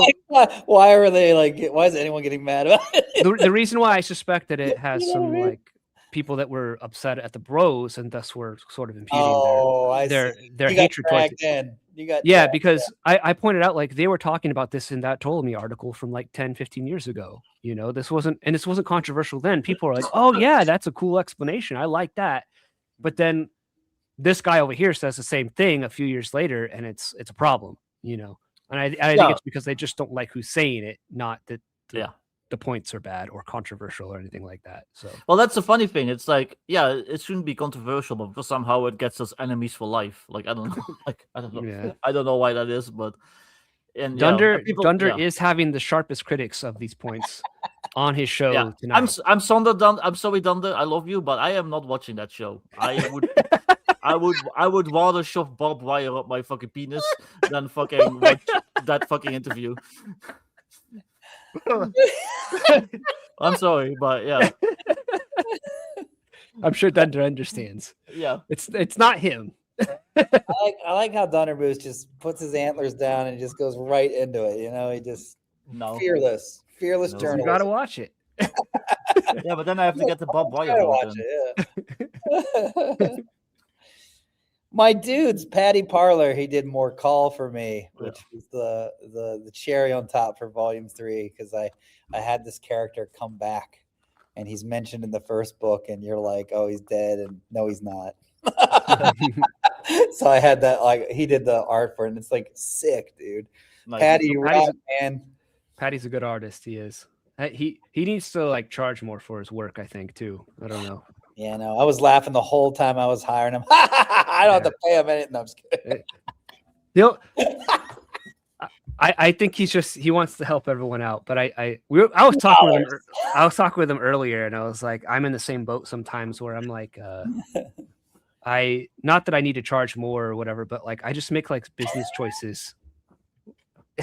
Vic can charge more because he's an Emmy award-winning writer. Yeah. So me, I don't have any awards. I have hate. That's all I have. So you're the villain, dude. You're the villain, dude. We gotta. No, dude. Patty was awesome. I had some last-minute pieces. And I was like, oh, all of the guys were booked up, and I saw him like out of the veil. He came out. Oh, it's like, Rob, I will be your knight in shining armor. I was like, yes. So I'd see posts and stuff online, and he seemed like a really good guy. And he is. He's a great guy. He's a vet. So I mean, no, I'm not joking. I think More Call, that piece of More Call is one of my favorite from all 3 books. It's really, really well done. He did a really cool job on it. I was really grateful he did it. So you did it, man. And I told him, I was like, dude, imagine Darkseid, but the Zero guy from Apocalypto. And he's like, I got this. I was like, yes. It's always great when an artist knows exactly what you're going for. Like I had that with my upcoming project, and I told him like, yeah, do you know this movie Streets of Fire? And he's like, oh yeah, that's my favorite movie. I know exactly what you mean. And yeah, he's like hit it out of the ballpark. So yeah. Well, I'll say as an artist, I've appreciated working with both of you guys because I appreciate creators that aren't they can't do the art themselves, so they hire out an artist, but then they like put full trust in the artist. Yeah, to make something, and like both of you guys have done that. At least when I've worked with you guys, where I'm like, "Hey, is this good?" And you guys are like, "Yeah, that's great." And it's like, "You don't want any changes?" No, that's fine. It's like I think even with you, Rob, like I messed up. I was a total like hard R retard, and I totally misunderstood like one of the prompts you gave me, and I like botched it. And you're like, oh no, you don't need to redo it. I was like, I'll redo it. Like, no, it's okay. I'll use it this other place. Like you guys were both like very accommodating. So easy to work with. So you had done it already. And I was like, oh, it's gonna take them a while to read. And I was like thinking like, actually it was funny. There was this like one tower on the lake, but it was just like on the shore. And then the way you had drawn it was you were supposed to be drawing this like 400-foot tall. Yeah, and it wasn't. It was like 40 feet, and you zero. Yeah, and I was like, you know what? If I just literally change one line of text, this suddenly looks like this other place, and that's like I was like, yeah, let's just do that. So. No, I appreciate that. It took my stupidity and my lack of reading comprehension and. No, I like being surprised by art. I don't know why. It's just I just enjoy it, and I like when an artist gives me the art piece finally, and then it changes my like it gives me new ideas, like basically, or it changes my understanding of like what I actually want to do. It's like, oh no, actually, yeah, no, his art is way better than what I had in mind. Like I'm gonna do it like what he's doing now. Does that make sense? Yeah. I have No, to thank you Agile. were Oh, go ahead. I just want to do the super chat real quick because Yeah, do it. Agile Monk sent $20. Thank you, sir. Very generous of you. He says, I have to shout out Rob A of Pulp Hummock Press. Rob A as a Pulp Hummock Press is an amazing creator, and I have purchased multiple hardcovers and digital copies of everything. Supported all of his chaos buying extra copies. I now have 200 pounds of Rob's books. There's 400 pounds more where that came from. Thanks, man. No, I appreciate that. Thank you, Agile Monk. Awesome. Yeah, what was I gonna say? I was gonna Sorry, say, I interrupted you. No, it's fine. I lost my train of thought. I forgot what we were talking about. Go ahead. Well, I think we're talking about art and artists, and I was yeah. But there's lost it. What's that? I still lost what I was gonna say. But I've just appreciated working with both of you guys because like you guys have both been very and other people too, like the Block Lodge game guys. They gave me like a brief, and I was like, "Is this good?" And they're like, "Yeah, this is great." You know, every time I worked with them, and I appreciate that sort of thing. I've only had a handful of negative experiences in this hobby with certain people, in regards to doing art for them, and so I'm thankful for that. So, I remember what I was gonna say. You were one of the first artists I hired, and you were you were one of the only ones that was there from the beginning, and you did like a huge percentage of the artwork, like an easy 30-40 pieces per book, I think. Right? I mean, I'm pretty certain. Like, I think I did around 20 to maybe 20, 21, 22, 23 pieces. I think early on you took 2 or 3 waves the first 2 books. Maybe. I think it was probably more of my work in the first book. I think the last one you were busier, but you still took like 25 or something. Like it was. Yeah. So you were one of the guys. So I appreciate you being part of it, man. It was some of my favorite pieces you did. So it was really cool. I really like the one you did of the Magoth, where like they're holding one guy's like kind of converting and he's kind of down on his knee. Remember that in the very first book, like early. Yeah. Some good stuff, man. I had fun. I had fun doing the art for that because again, I knew you, and you were easy to work with, and you could tell me if I was off and wrong too, in a way that wouldn't bruise my ego as well. So. Because again, I'm a very prideful guy. RPG villain, man. I have a pretty light touch when it comes to my directions. I think, like you've worked with me, John. I'll be like, something like Heat, like a bank robbers, like with a car and a gunfight, and then you do it like, and it's like one of my favorite pieces still. Yeah. It's like something like I'm like that. Just my favorite is the basic Don idea here, and or the Cholo elf with his they're both I love both of those. Yeah, I had fun with those, or the succubus Ethot succubus. Yeah, that one was fun. I also like the Old West one with the vampire at the bar. Oh, yeah. It's like the Old West like paladin coming in to the swinging doors with like the glowing eyes. His cross is glowing and he has a pistol in his hand. Yeah. Agile Monks another $10. Thank you, sir. And I have supported Victor too, as he rocks. I follow you on the YouTubes. Thank you. That's awesome. Agile Monk rocks. Yeah, super. Thank you, sir, for the super chats. I was gonna say something and I forgot what it was now. It probably wasn't important. That's not Carlos. Nolan Collins, the great artist. Well, that's another thing too, is that you sort of, and you guys probably both realize this too, is like you find artists. It seems like because I've developed these relationships with other creators, right, where people at least come to you for 1 or 2 pieces, and you meet people, you meet an artist, and you're like, I just know that I can depend on this guy.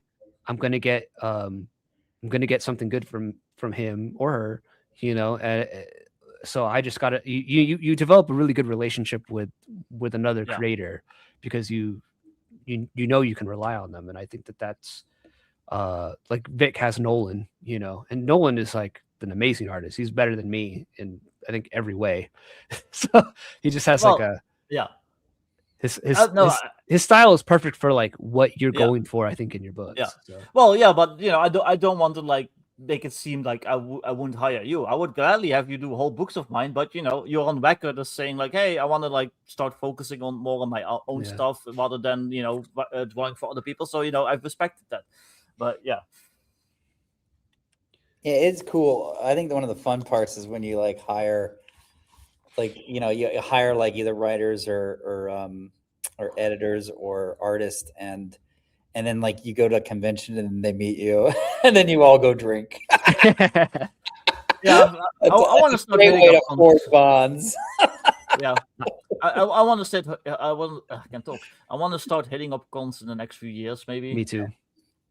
So I've just started, like 2 years ago. I went to the first one I ever went to, North Texas, and it's definitely, I feel like you have to be selective about which ones you want to go to from what I've done now. But like there's like there's like kind of like these OSR ones, like North Texas and Gary Con. Gary Con's the last one I haven't gone to, and I'm going to this March.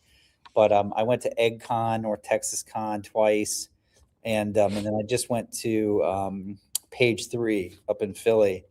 And it was really cool because it was a really strong OSR kind of presence at all of these. So a lot of fans and like that whole side of things of the indie scene. It was kind of cool, and it kind of makes you feel connected to the whole thing. I feel like you don't get that till you go, because it's so easy to be like you're in your little Kickstarter silo. You got your little cycle, you got your fan groups, right? Mm-hmm. I wanted to shout out Planet Tobor, $5. Thank you, sir. People who don't ask for endless iterations are an intense blessing. It is true. That's not what I. Hey, hang on. That's not what I said. I thought it. I didn't say it. No. Oh yeah. No. I mean, I won't. I said it. I won't disagree. I mean, No, you but have me on record. You both have very opposite styles.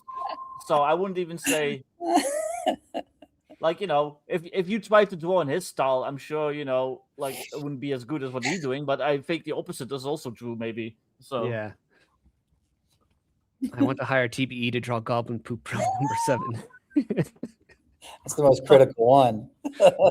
I'm not, this is one instance where I'm not anti-AI. You can ask AI to generate that room for you. Yeah. It might be good at it. Generate poop room number 7. Grok. Yeah. That's what my next mega dungeon's gonna be called. Poop room number 7. It's gonna be Lamentations of the Flame Princess mega dungeon. The Lost Stalls, yeah, that's it. Good. The Lost Stalls, I said. Yeah. The Lost Stalls. Yeah. Oh, no. Yeah. It's like an add-on product, but you never had the first one to begin with. You just go straight to the B side. Like I said, we keep going higher. It's we want a classy stream here, so right.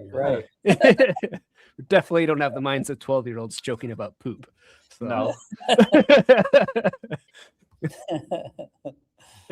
I wish it was 12. It was more like 7-ish. True. I know it too. That's what happens when you have people in the chat. Well, I mean, all serious, and then the chat happens, and you get. I mean, we joke, but I mean, just look at Fecal Lands. That's creators that will literally just put stuff out like that. So with the poop goblins. You're gonna find out really fast, John, which of your fans are fans of poop and fart and dick jokes, and which ones are not after this stream. He sees an immediate drop in numbers. He knows which ones don't. They're too highbrowed for that. I can't believe this guy. Yeah. Oh man. Oh man. Yeah. I don't know where to go from there. We just we just flushed the whole stream right down the toilet. Yeah. There goes. We did Planet Tobor's last super chat, right? We did. I read it out loud. Yeah. Thank you, Tobor. And I try not to be a bother to my artists. Like, I don't know. So, Well, I mean, I had someone talk to me recently, and I've heard this for a while, where people sort of like lament the fact that artwork is so entwined with RPGs. Oh, I wish. And no, I mean, I love Classic Traveler. I talk about it all the time. There's like almost no art in that at all, and it's one of my favorite games of all time. But people like lament, like, oh, I just wish the art wasn't so tied to it, and people didn't feel so obligated to have art in the books. Which I really don't think people should feel obligated to have tons of art in their project, especially if you're just starting out. But I also think that like art has always been important. Like I even love the art in the OD&D books. It's just there's such a charm to it. It sets the tone for something, right? To get your imagination going. That's what the art is there for. Maybe there is a degree to which there is maybe an over reliance on art in some respects, or on some high expectations that most creators can't live up to. But at the same time, I don't think I there's a healthy level as well, I guess. I don't know what I'm trying to say. well, it's also you can release your artless RPG with just like a black cover with the name on it, but you're gonna have a harder time getting people's interest in it, because people say don't judge a book by its cover, but everyone kind of does. Like when I used to go to a library as a kid, I would definitely look at the covers to see if there was anything interesting, and then I would look maybe at the back to read the synopsis. But like if you don't have art in your game, and if you don't have a good cover, and it's your first RPG, or you're not that well known yet in general, you're definitely working on hard mode. I'm sorry, that's just the way it is. But you kind of have to maybe start there at some point too. Yeah. Like you shouldn't. I'm woefully embarrassed of some of the first things I had ever written and put together as well. Like, dude, I'm embarrassed about shit I released a year ago. Like, yeah, I look at it. I look at some of my more polished stuff. Like I even look at, like, I think Atomic Punk 2240 is better than 2160 in every way, but I still look at 2240 and go, man, I'm even better. I feel like I could do better now than I even did then. Like I think I could do better still. And so it just feels, you always feel that way. Like that feeling, I think, like you'll never go away. You'll always, that's that, I forget what it's termed. I felt it in art. I felt it in anything where you're trying to be good at it, is like, you get a sense of where, like, of what is good. And sometimes that's like higher than where you're at. And so you're always just sort of down on yourself, because it's like my perception of what I know is good is higher, but I'm not there. And then you kind of attain to it. You have maybe some like equilibrium for like a bit, but then your knowledge grows, your experience grows. And so your perception outpaces your ability at once again. And so you're always just, if you're not careful, I think that's where like the imposter syndrome kind of comes from. But I don't know, you got to start somewhere. Yeah, exactly. Thank you, Agile Monk. Very generous of you. But I also think a lot of people don't want to just start somewhere. They want to like immediately just be famous, or they feel they need to. Like, there's people that think like, I want to design my own game, and I'm working on this 350-page manuscript for my custom rule set. And it's like, bro, you don't need to start with that one. Just like write an adventure first. Yeah. Make a new class or something like that, and just like get used to doing art and layout and writing, just that, and start small. Yeah. Get some stuff under your belt, and then get bigger. Yeah. I don't know. The first stuff they ever released was just like some classes for 5e. And you remember, John, because you did the art for them. That's how we met. Shaman. Yeah, I saw you post art on Twitter, and I think we were already mutuals at the time. Yeah. And I was like, I'm just gonna approach this guy to see if he would like to do some art for my classes, and that's how we met. And and then I went from there. So you gotta build up to it.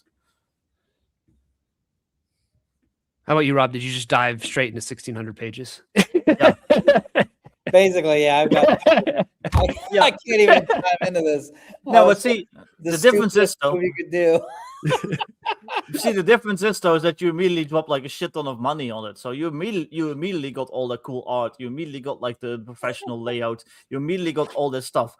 So when I say you got to build up to it, as if you don't have the funds to immediately just have like a fucking professional, great, amazing project out there. also you're a writer too. Like, Yeah. if I remember correctly, you teach writing, correct? Yeah, So in a it's like class right now. yeah, they're listening right now. Like, who's this guy talking? We're But talking about poop in front of them. poop goblins. Yeah. Right. Today's class is about poop goblins. High level university stuff. This is what your tuition's going towards, kids. But the thing is like you clearly, from talking to you, especially with like Kickstarter and stuff like that, Yeah. you're a guy that like does like proper research before you endeavor to do something like that. So like you first of all knew how to write. You were reading all these other mega dungeons and these other works by other authors and writers and creators. And you were doing research on how to fund this thing. Like, you weren't just going in with this pipe dream. Like, because that's how I went in. It's like, I don't know how to do any of this. I didn't do any research before I jumped into this. I just started doing it, which I think is also a valid way to do it, but comes with some pain. I think both sides come with some pain, but it's different kinds of pain. I don't think there's. I think I'd agree with both of you in terms of like starting small. I think that's 100% what most people should do. For me, it was probably to go back to I'm a proud, arrogant man. It was probably for me. I really felt like I needed to do something big with myself because I had just gotten jaded with the literary scene, what I was working on, and this was way more fun. I was like, you know what? Screw all that. I just want to go have fun. So I was like, I want to go big. I want to do something awesome and big and epic because I love D&D and I grew up with it. So that's kind of was my thinking behind. I mean, I never intended to go 1,600 pages. It was supposed to be 350, and it just turned into that, you know. And so and then by the time I realized it was going in that direction, it was almost too late to stop. I was like, there's no editor here to rein me in. And I said, let's see if the backers will fund me to keep going, and they did. But even then, I would not recommend that. But even then, and I don't mean to like, you know, I don't mean to like take anything away from you, but if you didn't have like, you know, that professional layout, if you didn't have like art by like Hollywood concept artists, if you hadn't dropped all that of your own money into it, if it was just like a Word document, like a 1,600-page Word document with your dungeon in it, it wouldn't have been nearly as successful. And that's just the truth of the matter. Yeah. And, I'm the first who'll say this, like, as a writer, and it kills me to say it out loud, but people come for the art, but they'll stay for the writing. Yeah. You know, like, it's not the writing that lures them in, it's the art. And I hate to say that. So, right? So, I mean, it just is what it is. So that's why I was like, I better go get good art for this. And that's why I spent all the money I did, because I was like, I've got to have like certain grade of art, and I did. That's what helped. The thing though is like art direction is a skill though too, especially when you're working with like different artists with different styles, you know. And it's sort of like you might have even an artist where it's like, if I put this artist next to this artist on the same page, it's going to look weird. But these two artists would look good together. So I'm going to give this artist this image and this artist this page, or I'm going to give all the art on that one page, if it's like 2 or 3 illustrations, to the same artist, so that there's like cohesiveness. So there's a skill to art direction and to design like that, because you can run into some sort of like visual trouble if you're not careful. Yeah, no, 100%. I did something crazy, and this is why my cost got so expensive. Partly it was I had an eclectic, you know, I have a lot of different artists, and they're very different in their styles. So some people don't like it, but I liked it, and that's all I cared about. Sure, yeah. But I'm just kidding. I came from a literary mag background, and back when we did literary magazines, you know, you weren't like one guy. You wanted a bunch of artists to show off this guy's John's piece, Vic's piece, Rod, you know. And so like I had that thinking in mind when I sat down to do my first book, and I was just like, oh, I want this type of art, I want that. Yeah, we can sprinkle it in as long as it meshes and it's black and white, and it seemed to work really well. Yeah. And I felt like I got some flack in volume 2 and 3 because some people didn't like some of the art, like some of the guys like more cartoonier styles. They felt it wasn't matching the tone of the piece, but I was like, but I got those guys, for example, and I really like their work. I think their work's excellent. I got their work, and I was doing it for like the Death Trap dungeon, which has historically always got funny art. Sure. So I was like trying to match like the genre, like, you know what I mean? And Yeah. so I did. Some people liked it, some people didn't, but I was like, yeah, whatever. I liked it. I thought it was great, and they were great to work with. I love my artists, all of them. I thought they all did a great job. And now I have favorites for certain things, you know, like Gary Trow. I really love some of his like statue work and his like landscapes, like some of the things he did of like the castle, and like one of my favorite pieces, and probably all three, is this tower with gargoyles that he did. It's just oh wow, it's like Gary's the man, dude. Like Gary's like really, and he's like a British guy living in France. So I have to go out of my way to hire him, because I have to go to all the way to my branch, 40 minutes north. I have to like wire him money to get to pay him the way it works out, without getting too detailed. And like, but it's like I would do it every time for Gary, because I love Gary. Is he better than John though? Oh yeah, everyone knows. Everyone's better than me, bro. I'm the worst. Oh, John's got a great, one of my favorite characters that John did, it was Tutega, that Kivitok, Greater Kivitok on the island. I love that piece, John. I still go back and look at it. I always have to stop when I see it. So like everyone had something they did that was really amazing. And that's why I hired them all. They all have their own style. And it's like, like your own writing voice, it's kind of fascinating to see. I really love it. So. Yeah, no, John, you sell yourself short. Like I said, some of my favorite pieces really that I've commissioned are like stuff you've done, like that heat piece and stuff. It's and it's a way of staying humble, because again, I know. I'm I'm very susceptible to the passion of pride, and I'm trying to work on that. So I'm the same way, dude. I have like massive imposter syndrome. I hate my own shit, and I always think I suck. So yeah. Yang, what up, dude? Yeah, what up, Yang? Yeah. Wiring money can be a pain for sure. That's true. You're kind of scared. I remember when I did Makuhito and I had to wire money to Lithuania to pay for the books, and I'm like handshaking. All right, I'm sending thousands of dollars to a foreign country. I hope it gets there. I have to do the same probably this year or later next year. I have to. Yep. Because I'm getting my stuff printed in the US. So yeah. I sent a wire. So this is the issue I'm going with behind the scenes right now. I sent a wire for my manufacturing costs for the books, and to the companies in Canada. And so I sent it to them, and they wanted USD. And it was like a month ago, and it never cleared my account. I have all the paperwork for it and everything. So I've been like trying to deal with like, what the hell just happened? Why they haven't gotten the money? Where is it? What did somebody else pay for this? Yeah. What's going on here? So I still haven't figured that out yet, but it's a lot of money. It's 30 grand. The manufacturer I'm working with for White Box, thankfully, like they sent like a QuickBook sort of invoice, so I was able to pay like the QuickBooks or whatever that was, thousands of dollars. It's still scary, but it felt a little less. There's just something about the whole wiring money where it's like, I hope I copied down the numbers right. I hope I told the person the numbers right. I hope it gets there. I hope it's, I don't know. There's just something easier about like paying an online invoice, even if it's thousands of dollars, than it's just like a guy with like a little hat in some like some old west station. And it's like it's just like wiring your money. Oh man, it's all this old Once Upon a Time in the West guy over there. Like, on the telegraph. My money getting there. Yeah. Now I'm scared because I'm gonna have to do the same thing. Damn it. Like, what? Just use PayPal. Fucking just let me pay through PayPal. Let me just give thousands of dollars through PayPal. They might not because of the fees. I don't know. But,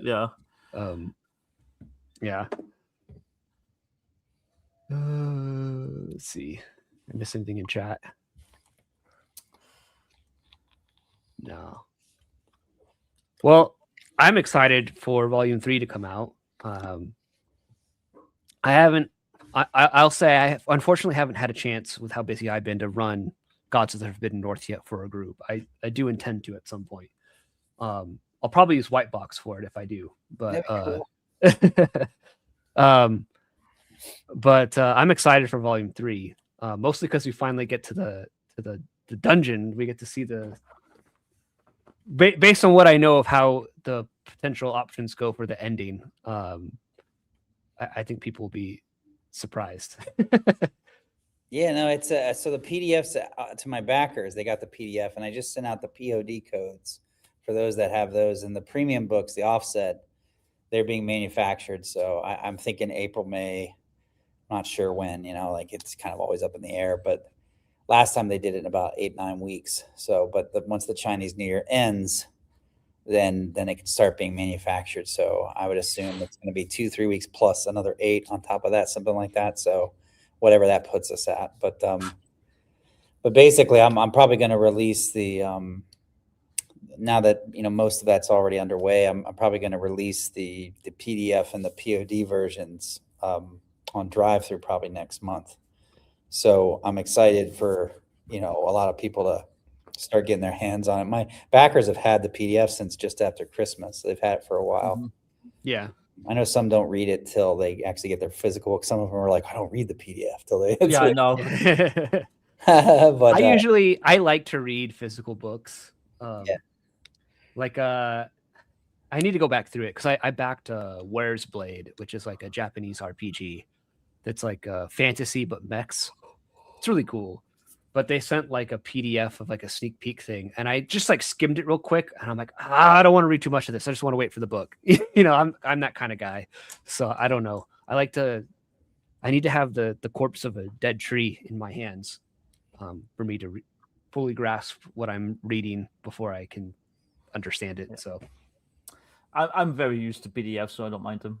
Like I started collecting RPG PDFs in like the early 2000s, so I'm wondering if it's because I guess for me is like as I'm reading a PDF, I just like lose focus and then I get distracted. I don't know if it's just the nature of being at the PC and I have like attention problems or whatever. And like when I'm reading a book, sitting down and reading a book, I'm like focused. I don't have distractions. Put them on your phone. Yeah, it's no. Go ahead. Sorry. No, I wasn't going to add anything more. Yeah. I was going to say, like, yeah, I definitely prefer read a book, but I probably like 70% of what I read is a PDF because just either you can't carry it with you or you need to access, you know what I mean? So you're out in the coffee shop or at your, hiding in your classroom out there when it's gone, trying to get an hour of work in. You're, hey, what's that rule on page 80? And you just pull the PDF up. So Control F does make a PDF nice. Yeah. All right, 100%. Yeah. That's pretty much how I do like 100% of my reading. You can't even see the text because it's so bright, but yeah, like I just read on my phone. Yeah, I and at night I end up having to read a lot. People are asleep or whatever, and you want to keep the lights down. So, but my wife and everything, and I don't want to wake her up. But yeah, I'm really excited people get the third book. A lot of the people that have gotten the third book so far that have read it and said anything to me were really, really excited and impressed. And I was, you got that surge of like, I did it, and yeah, there's a bunch of stuff I'd love to go and tweak and mess with, but I'm really happy with the way it turned out. It felt like an appropriate ending, and it feels like just a huge work. Like I'm just so kind of like, wow, I did that. That's, I didn't expect to ever do that. It wasn't ever in my plan to write something. And I think it's actually it should be, but it's actually the biggest published adventure to my knowledge of all time right now in its current form. That's crazy. Nice. Like I think Arden Vool is actually bigger by word count. I talked to Richard Barton, who wrote it. So we compared manuscripts. So I know his actually beat me by word count. So his is actually really the biggest, truly. But if you want to go technical by page, actual printed pages, the closest one is the one that's just coming out, World's Largest Dungeon. The new version is like 1,500 pages, and I think it's like 1,530. So I actually, there's still the World's Largest Dungeon because my dungeon is only the third book of mine, so mine's only 600 pages. But my whole product is 1,612 pages. So I think it's the biggest adventure ever published, to my knowledge. Not the biggest setting, obviously Forgotten Realms or something like that with like 800 books. But, I think it's the biggest adventure, I think. But hopefully when I'm done with it, that wasn't something I set out to do. Hopefully when I'm done with it, it won't be. It'll be like 700 or 800 pages. That's kind of what I'm shooting for, is trying to get it down to about 800. So without losing anything. So how can I do that? And actually expanding on it. Can I add more while doing that? That's kind of my challenge right now. I have no idea how you did that, because I'm shooting for like maybe about 50 pages for Bunker in the Badlands, and I'm struggling hard with it. Like, just like if I had to do 1600, like, I don't know, Jesus. Yeah, I mean, it was funny when I had the manuscript of Volume 3. I thought it was the same size as Volume 1. I thought it was which was like 480 pages, and I was like, I think this may be slightly smaller. And then I went, maybe it was the amount of art I got or something, the maps, I don't know, but Glenn comes back a week later, and it was funny. I was about to go on a interview with Iconic Productions, JM John Matthew, and like 20 minutes before I got on with him, Glenn sends me this email, and it's like, here's the whip, the work in progress. It's like 612 pages. I almost fell out of my chair. I was like, man, what? Because I thought it was gonna be fun. I really did. And I was telling people, I really wasn't bullshitting. I was telling all my fans, it's gonna be about 450 pages, somewhere, maybe a little less. And then he comes back, and I was like, what the hell? So then I was like, holy crap, that's huge. So I got the POD copy from Drive-Thru, and I was gonna ask. So like the first two held up from everything I've seen. They held, like the first one was 480, second one was 530. And I was like, they actually held up. I was like, the binding held up, but I got the 600 one, and I'm like looking at it, and I'm like, I don't know if it's gonna hold up. Have I broken Drive-Thru's printing at long last? Have I reached the wall? But I hope I did. The limit. Yeah, it's big, but it hasn't fallen apart yet. But I keep opening it, seeing, like, is it gonna fall apart? You know. But to their credit, it's held together so far. That's good. So all my Drive-Thru books have held up, but the problem is that their cutting is inconsistent. Like they like to cut pages weird. I don't know why. Huh. I think it's a matter of mass production. Yeah. I don't know. I'll say, like, I think my experience is that they did. I don't know. I know people say Lulu's better. I had a few books from Lulu, and they seemed really good. I like the paper quality. Like Basic Fantasy RPG, I've got one of my books from them, and I really love it. I think it's a cool book. It's like a soft cover. But I feel like one thing that stinks about print on demand is, like, some of my artists, like John, like, I'll look at their work, and then I'm like, when I see the premium, the offset version, it's like I'm seeing their work for the first time. It's like, whoa, it's so night and day. So sure, I probably won't keep the print on demand books forever. Like, I'll let them cycle out. I'll let everyone get caught up. And then probably 12 months after the third one has calmed down, I'll probably drop them and just go to PDFs after that, and then just do offset in that, because it's easier at this point. And you make more money. Yeah. The cost of, I'm sure you guys know, Drive-Thru's prices have gone up, and they're, for those of you that don't know, outside there, like, my book is like, they're almost like $30, $29, $28 for a book, and they take that off the cost. So let's say you charge like $69.99. Let's just say you charge that much. They'll take like the 25, let's say 25, $28, whatever it is. They take that off first. That's the cost to make the book. Then what's left, they take 30% of that, which is cool, because you don't have to deal with customer service. You don't have to, Yeah. And that makes sense to me. But, like, it's almost like you're making what you make on your PDF, because they're still taking 30% from that. There's just no base cost coming out of it. So when I sell something on my own site, as I'm sure, John, it gets all yours. Yeah. So I'm starting to go, but I want to keep the PDFs, because Drive-Thru is such a huge hub, and there's so much traffic. You kind of want something on there, right? Like, anyway. I'll say for me, I'm in a unique. Well, first I'll get to the super chat from Agile Monk. He asked a question. Gents, I'm in need of another InDesign layout and design person for one of my books. We take care of freelancers. Any recommendations? I do pretty much all my own layout, and I do my own layout too. So I don't know really. I mean, I have a friend who does layout sometimes, but she also just uses Affinity. So, yeah, I'm an Affinity user as well. So, yeah, cool. I can't. Nothing against John or thing, but I've always worked with Glenn for my 3 books, so he's a wonderful guy to work with too. So, and very flexible and very, very talented. So if you like to look at my books, he did those. I had nothing to do with them. He also works really quickly. If very fast. Yeah, it's like Like insane. my 600-page book, he did it within like a week. And the next week it was me like reading through it, and him indexing at the end. Yeah. Like he's very quick. Yeah. But John's and Vic's books are really well done. Macahuta, I can't ever say the damn word. Macahuta. It's all good. No one else. I got can I got the special version of that. It's really, really nice books. Yeah. And Vic, of course, my friend, all your modern. Yeah. You're my modern book stash. Well, I actually wanted to show like that cutting issue that I mentioned. So I ordered multiple hardcover copies of Blacklight. So this is one. So you can see like the it looks fine. Like it's not cut off weirdly at the bottom. It shows like the full the page number and stuff. Now let me go to this other one. So it was like page 58. Let me see. ChatGPT. I don't think ChatGPT could do layout. I mean, I'm sure someone's gonna try. Everything, John. So, but look at this version. Like, Oh yeah. And it's the same. It's the page sizes are the same. Like, but they just left more space at the top and then cut off space at the bottom. So, like, they really like. I don't know. It's great and all, but I wish they were a little bit more consistent. And then you get the occasional customer that yells at you about it, and it's like, well, I didn't do that. Fucking, I'm not the printer. Go yell at DTRPG. They'll give you your money back or send you a new copy. But you are. Yeah. That's why I'm producing some stuff in house on my own, because it's like you said, I get to keep all of it. Like I eat the cost of producing it and shipping it, but I get to keep.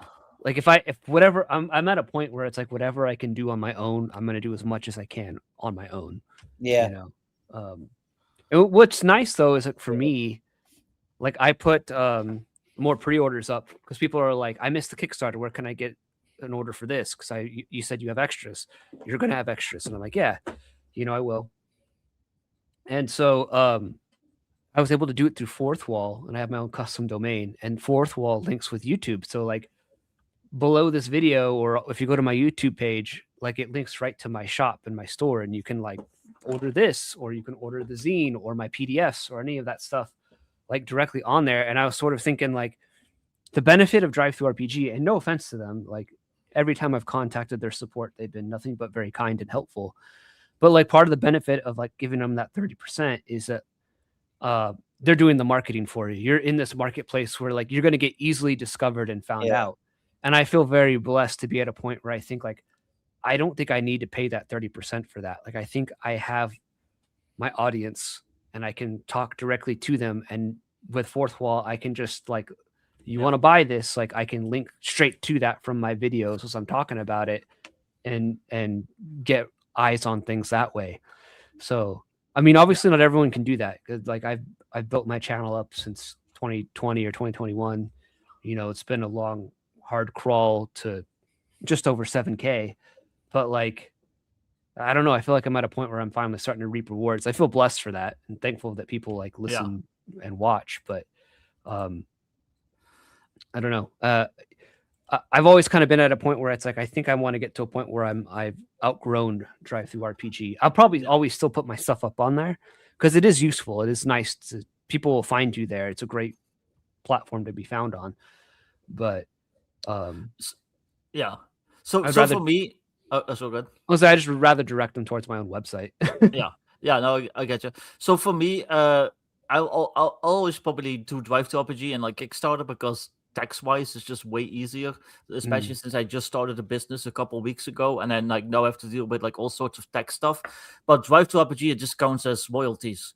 So I don't have to pay extra tax on that. It's just like 10 times easier. Same way with Kickstarter, because I do have my own web page now with my own web store, and I am planning to sell my PDFs and my offset prints to there eventually. But then I have to deal with like international tax stuff. I have to deal with VAT. I have to deal with American sales tax, and it's like all this stuff just like gets added to it. So I'm waiting for with that still, because I want to like actually get used to being a business. I'm still learning, but I think Greg Gillespie, like he only uses drive-through. I don't know if he's ever done an offset. I could be wrong about that, but maybe one of his Kickstarters did, but I don't think so. I think didn't he do an offset for Dragon Bane? Is it Dragon Bane or Dragon Slayer? Dragon Slayer, that's what it was. Didn't he? I Yeah. think was there an offset option for that? Maybe for that. I don't know, but but most of his products, I think I own all of his products, like Barrow Maze and Archaea and the what's the Flying Island Mega Dungeon, and then Dwaro Deep, right? Like all of his Mega Dungeons, they were always drive-through, so you could like. So I mean, like I don't think there's anything wrong with like using them and sticking with them. I think that's totally, and it does logistically, as Vic can tell you, it's way easier. Yeah. You know, my first Kickstarter, I only did drive-through, and then the second one, I finally said, okay, I'm ready to dip my toe in the offset print thing and see. And it's logistically, it's a pain in the ass. I mean, it's horrible. it's a nightmare. Horrible. Yeah, you whip out that spreadsheet the first time, and you go, oh my god, you know, like, how do I read this? What do I do? And it's like, woo, you know. I can see you, Bacon. I don't know why. Malachi is having the same issue that YouTube is not showing his chats. It doesn't like you. So apparently it's a YouTube issue. Oh, sorry, guys. Like you either, Bacon. I got the death sentence. Yeah. And 12 streams. Yeah. But 12 different streaming services. You'll be dead. But yeah, so I'm about to do my first offset print. I'm kind of scared, but I am using the Kickstarter Pledge Manager, and if you use them, they handle a lot of the stuff of the stuff for you, like sales tax. So that'll be nice at least. Because one nice thing through Fourth Wall though that I'm using my web store through is that they're like drive-through RPG, and that they take a very small cut, like super small. It's maybe not, it's like not even 10% of every sale, but they also handle the sales tax. So I don't have to worry about that as well. It counts as like royalties. Like I have to report it as income, obviously for my taxes, but I don't have to worry about the sales tax as well, paying sales tax. I might have to look into that then, because it would make stuff a lot easier, because like apparently if I want to like sell stuff in the US, I'm gonna have to it's like some whole Nexus thing. Like I don't know, like it's fucking I barely finished high school. I don't know this shit. Like so I just want to sell Elf Game. Yeah, basically. Elf Game. I know that's like been the worst experience for me for all this, is the suddenly having to be a businessman when you don't really want to be, and you just want to play Elf Game. That's all. You're not very good at it. You're like, you have to kind of take a crash course and make mistakes. And I made some mistakes during this last Kickstarter. Like I used Lulu to fulfill, and I'm not sure I'd do that again because the cost ended up being higher ultimately than I initially thought it would be. And so I won't say I'm totally disappointed, because I think the backers got a nice quality print on demand book, a nice quality version, better than they would have got through Drive Through RPG. But man, I got a little kicked in the teeth trying to pay for that though too, you know. So I don't know, you live and you learn, you know. It's gone. Yeah, you figure this stuff out, and you're sort of like, okay, you know, next time I know how to do things better. Yeah, if only I could go back 4 years. But I was like, no, I had to go through this and learn the hard way. It's the only way I would have listened. That's kind of where I'm at now. I'm like, okay, I feel like I got my system down. The only thing I'm still a little waffly on is because I haven't done it yet. But there's like, you know, I'm sure you know what I'm talking about, John, now that you've done a little offset stuff, but like there's like a trick where you got to either use certain fulfillment teams that have multiple warehouses. So you're splitting which of course is logistically even more of a nightmare. You got to split your orders so that they come out of like China or wherever you're coming, and they get split to the warehouses. And what happens is that's how you make it where Australia is only $30 or $40 for shipping, and the US is like 10 or 15, you know, like it makes those numbers really a lot tighter. And the way I've solved that in the past up until now is I just take I cap the shipping at $50. So what happens is like, let's say it's like $90 to like Australia, cry, tears. The $40 extra comes out of my profit, and I'm still making a slight profit, but that's how I've done that so far, is like, and that's because it's easier logistically. And I don't want to even think about having to, okay, let's split my thing and let's have a spreadsheet here. Oh my God. Yeah. I hate spreadsheets. They're absolutely horrible, dude. What I did what I did with Makuhito is I had it shipped from Europe to the United States, stored in a warehouse there, and then distribute it. Like if some of it went back to Europe, like back to Vic, for example. Like Vic ordered one. I was like, I don't care if it costs extra. I will pay the extra amount of money to make it not a headache. If it's easier. So the company I'm planning for the printing also has their own fulfillment branch. So they do everything like in-house. So hopefully that will cut down on costs and all that stuff like severely. So yeah, I'll only basically have to pay for, having a pallet of books in their warehouse. It's actually two things. Isn't the guys at Castles and Crusades are still making their aren't they still making their printing? I think they had some snags with the land, but yeah. I hadn't been following that in a while. I didn't know if you heard anything. The other thing I was going to say is, did you guys? I didn't watch it, but I saw a clip from like I was scrolling real fast through YouTube earlier, and I saw that Ben Milton put something out about LLM written books, and I started laughing when I saw it, and I just went, "Oh, I wonder if John's going to say something about that." I don't really watch his channel all that much, but maybe I'll go check out what he has to say. I would assume I would assume Ben Milton's probably not pro LLM writing. Well, no, what I saw is the title was something like all the ones I'm getting sent. Like he gets a lot of these books sent to him, and he was saying something like all the ones I'm getting, they're using the exact same LLM structures. It's like when you go on LinkedIn and everyone suddenly talks the same way since 2 years ago, and you're just like, all of you are using the same LLM, right? The exact same crap, the exact same way, and only the real writers know it. They're like, wait a minute, I've seen this guy before. Yeah, it's terrible. I'm dealing with that with all my students. They all, not all, but like a very significant number of them. I have all these papers, and suddenly like grammatical mistakes have gone out. There's no grammatical mistakes anymore. Suddenly, like nobody does that, and they're all like structured a lot of the same ways, and unless they do something really stupid, like leave part of the GPT or whatever, or that comes with it, or whatever you call it. Would you like me to generate an idea? Yeah, right. Like dumb questions at the end, right? If they're stupid enough not to cut that off, and you kind of know, okay, everyone's now writing quote unquote at this level, but they all, none of them really can, and they're all dependent on it like a crutch. And it makes me wonder, not to get way off topic, but it makes me wonder, and I was talking to my wife about this. She has a PhD in literature. So I was like, I bet you it's going to be it's going to shrink the number of people who actually can really, truly write. And the rest will be, I guess, dependent. But I don't know if that's just the way it always goes with any technology. But it's kind of hard to prove with text though, because with art it's easy to see all the AI, and with text it kind of is. But at the same time, I fed a story that I wrote in 2006 to an AI detector, and it said it was 80% AI. I was like, oh, that's amazing in 2006.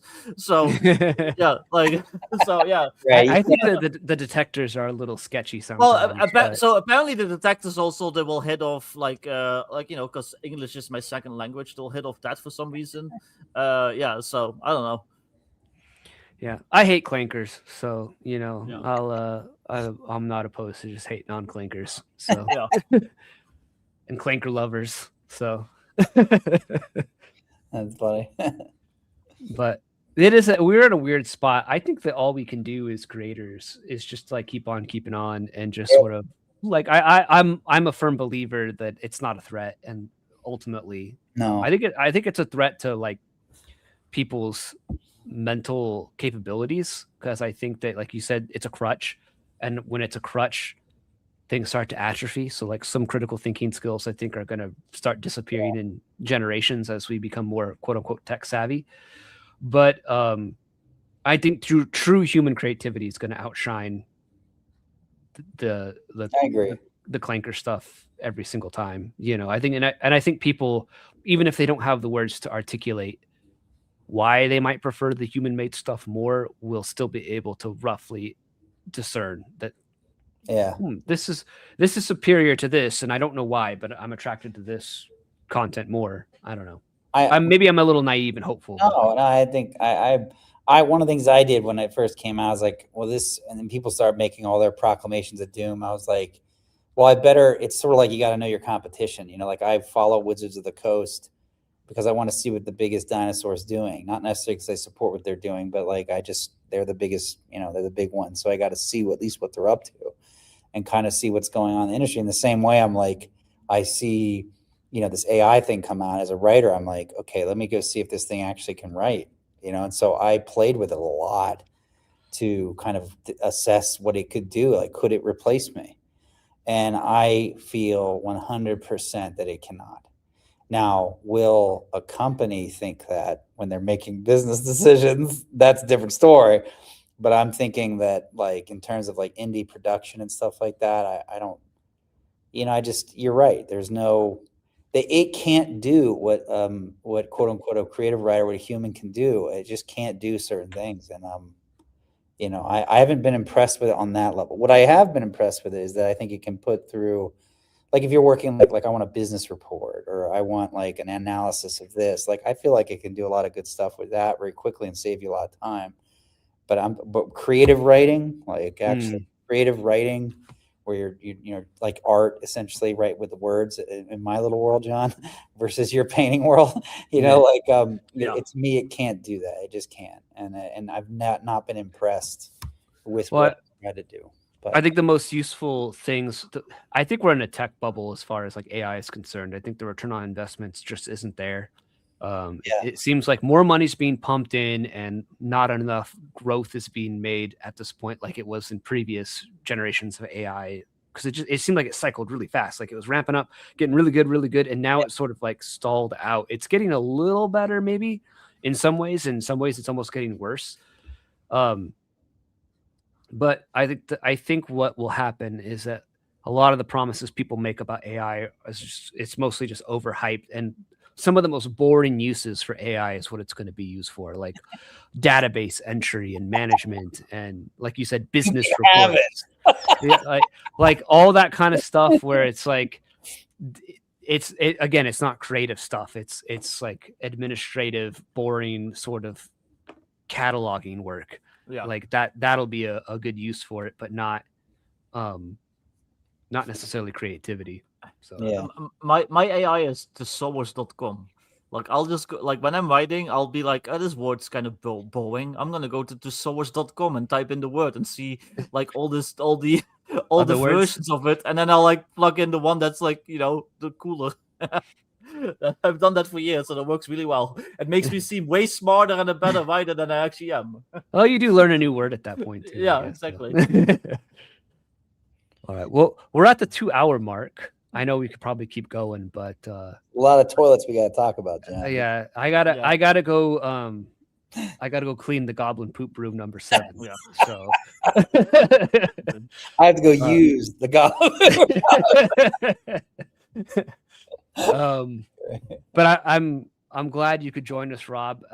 If you want to plug anything like upcoming, you kind of already did, but I know you said you have your stuff on DriveThruRPG, you have stuff on your website, whatever you want to point people to. I do have your in the chat. Your website is pinned and it's in the video description. I added it during the stream. Thank you. So. No, I really appreciate you guys having me on. I've got a Shopify store. If you want to pick up like premium books or PDFs, obviously, like I get bigger cut, all of it. If you go, I'll buy them there. Just type in Pulp Gamer, Pulp Gamer, capital P and G, and you can get a 15% discount on anything you buy there if you're interested. Cool. And then I'm going to release. I got volume 1 and 2 on that site, but I also, of course, have a drive-through page. And I'm going to be releasing the PDF both on Shopify and on DriveThru, and I'm going to have the POD available on hardcover and softcover probably on DriveThru at least for another year. And so that's probably going to launch somewhere around March 1st, right around Vic's thing. So I'm, if you're looking to pick up the last book and you already got the PDF or whatever way you do it, awesome. I'm gonna release it pretty soon. So that's it. I'm not doing any Kickstarters till probably October. and it depends on my current playing around with what I told you guys I was playing around with. If that works out, then I'll probably dedicate the summer to revising everything and doing it. If not, I'll turn around and, decide what else I'm going to do next. But no hurry. So sounds good. so Vic, yeah, no problem. Vic, I know you probably want to plug some things too. So yeah, so March 1st, so in like 4 days or so, I think. Yeah. I have my Kickstarters going live for Streets of Magic, which will be my first standalone like OSR RPG. So no, it's not a supplement for Shadow Dark. It's not a supplement for Old School Essentials. It's just my own OSR game, a complete game in one book. Like I said, urban fantasy, and yeah, I mean, I needed to be successful, so I would appreciate if people would at least like pledge for the PDF or something. It's going to be also my first offset print book, so that'll be exciting to get done. But I'm doing PDF, I'm doing softcover print on demand, I'm doing hardcover print on demand, and then I'm doing like offset as like the higher tier. So yeah, check that out, March 1st. If you go to my get ready for the spreadsheet back rooms. Yeah, exactly. Yeah. They never stop. Yeah. Oh no, I'm already dealing with that. I registered as a business like 2 weeks ago. I'm dealing with all sorts of stuff. I had to fill in like reams of paperwork just yesterday to get like a credit card. So yeah. But yeah, like I said, just keep an eye out on that. If you go to my Twitter, Victor Gorchev or Squine Dutchman, you can probably find the link to like the pre-launch, all that stuff. So yeah, that's about it really. Cool. For me, keep an eye out for White Box. It's the box set. I did a video recently where I opened it up and showed you everything that's in it. Looks dope. I do have it turned out really good. Like I wasn't expecting it to be the quality that it is. I'm like thoroughly impressed with how nice it turned out. I'm proud of it. So I am taking, because people are asking, like, I missed the Kickstarter. Where can I know you said you have extras. Can I get one of these box sets? I'm taking pre-orders on my website, and you'll get your set. You'll get one of these along with everyone else that got the Kickstarter. You will pay a higher price because I feel like that's only fair to my Kickstarter backers. They were there at the start and got me to 55K. So they got a cheaper price. You're gonna have to pay more, but at least you'll get this. Only 700 of these are getting made. And I'm open to doing another print run of this in the future if this is successful and people are into it. So tell people about it if you don't get it and you missed it. If that's a little too rich for your blood, or you just want something a little more simple, I do make handmade copies of these and I ship them out myself to you. I have like a whole like production process here in my office now of like printing these on these like handmade zines. I think the zine design quest sort of zine culture needs to come back more. I know Kelsey does one from Shadow Dark and other people are doing them. I think zines are cool. They were a big part of the 70s and 80s fanzines and official zines and magazines and stuff. So kind of want to bring them back. So this is like a test. And I'm going to be doing handmade zines like this that'll come out in issues that will support White Box and have like setting, lore, adventures, all kinds of stuff in them. Yeah, it'll come out on a regular basis. So check that out. But yeah, thank you, Rob, for coming on. Thanks. And it was good talking to you. You and too. Yeah, it's always fun talking to you. I've always liked working with you and stuff like that. And thanks, I know Vic, man. You too. Yeah. And Vic. Yeah, I know. Vic, it's your day's coming up, buddy. Let's do this. Yeah, you check out Vic's. He's an Any award-winning author. Let's You need to go check out his Kickstarter. So yeah, I'm a 2024 Any award-winning author for my amazing dungeon, the Battle of 8. So yeah. Hey, you're getting the TPKs online, man. Yeah, exactly. Yeah. That's all you can hope for when you design the dungeon. It's TPKs. Yeah. But thanks for coming on. Oh, sorry. I was going to say. No, go ahead. Finish what you're saying. Dungeon Master, what is good in life? To crush your PCs, see the character sheets pile before you, and hear the lamentation of the players. Yeah. It does feel good when you wipe out a party. I'm not gonna lie. It does feel pretty good as a GM. You're like, I'm doing God's work here, you know. Yeah. keeping the players humble, you know. Humility is a virtue. So Frank the Tank 2.0. Let's do it. 3D. Yep. But thank you, Rob, for coming on. Thanks, Vic, for always being here. Man. And thank you, chat. Thank you, Agile Monk and others for your super chats. It's very generous of you guys. Same with my ear trumpet. I always appreciate you guys tuning in every week as we just ramble about nerd stuff and talk about Goblin Poop Room number 7. So yeah. Catch you guys later. Bye, everyone. Because they are, in fact, experiencing mentally a whole created world.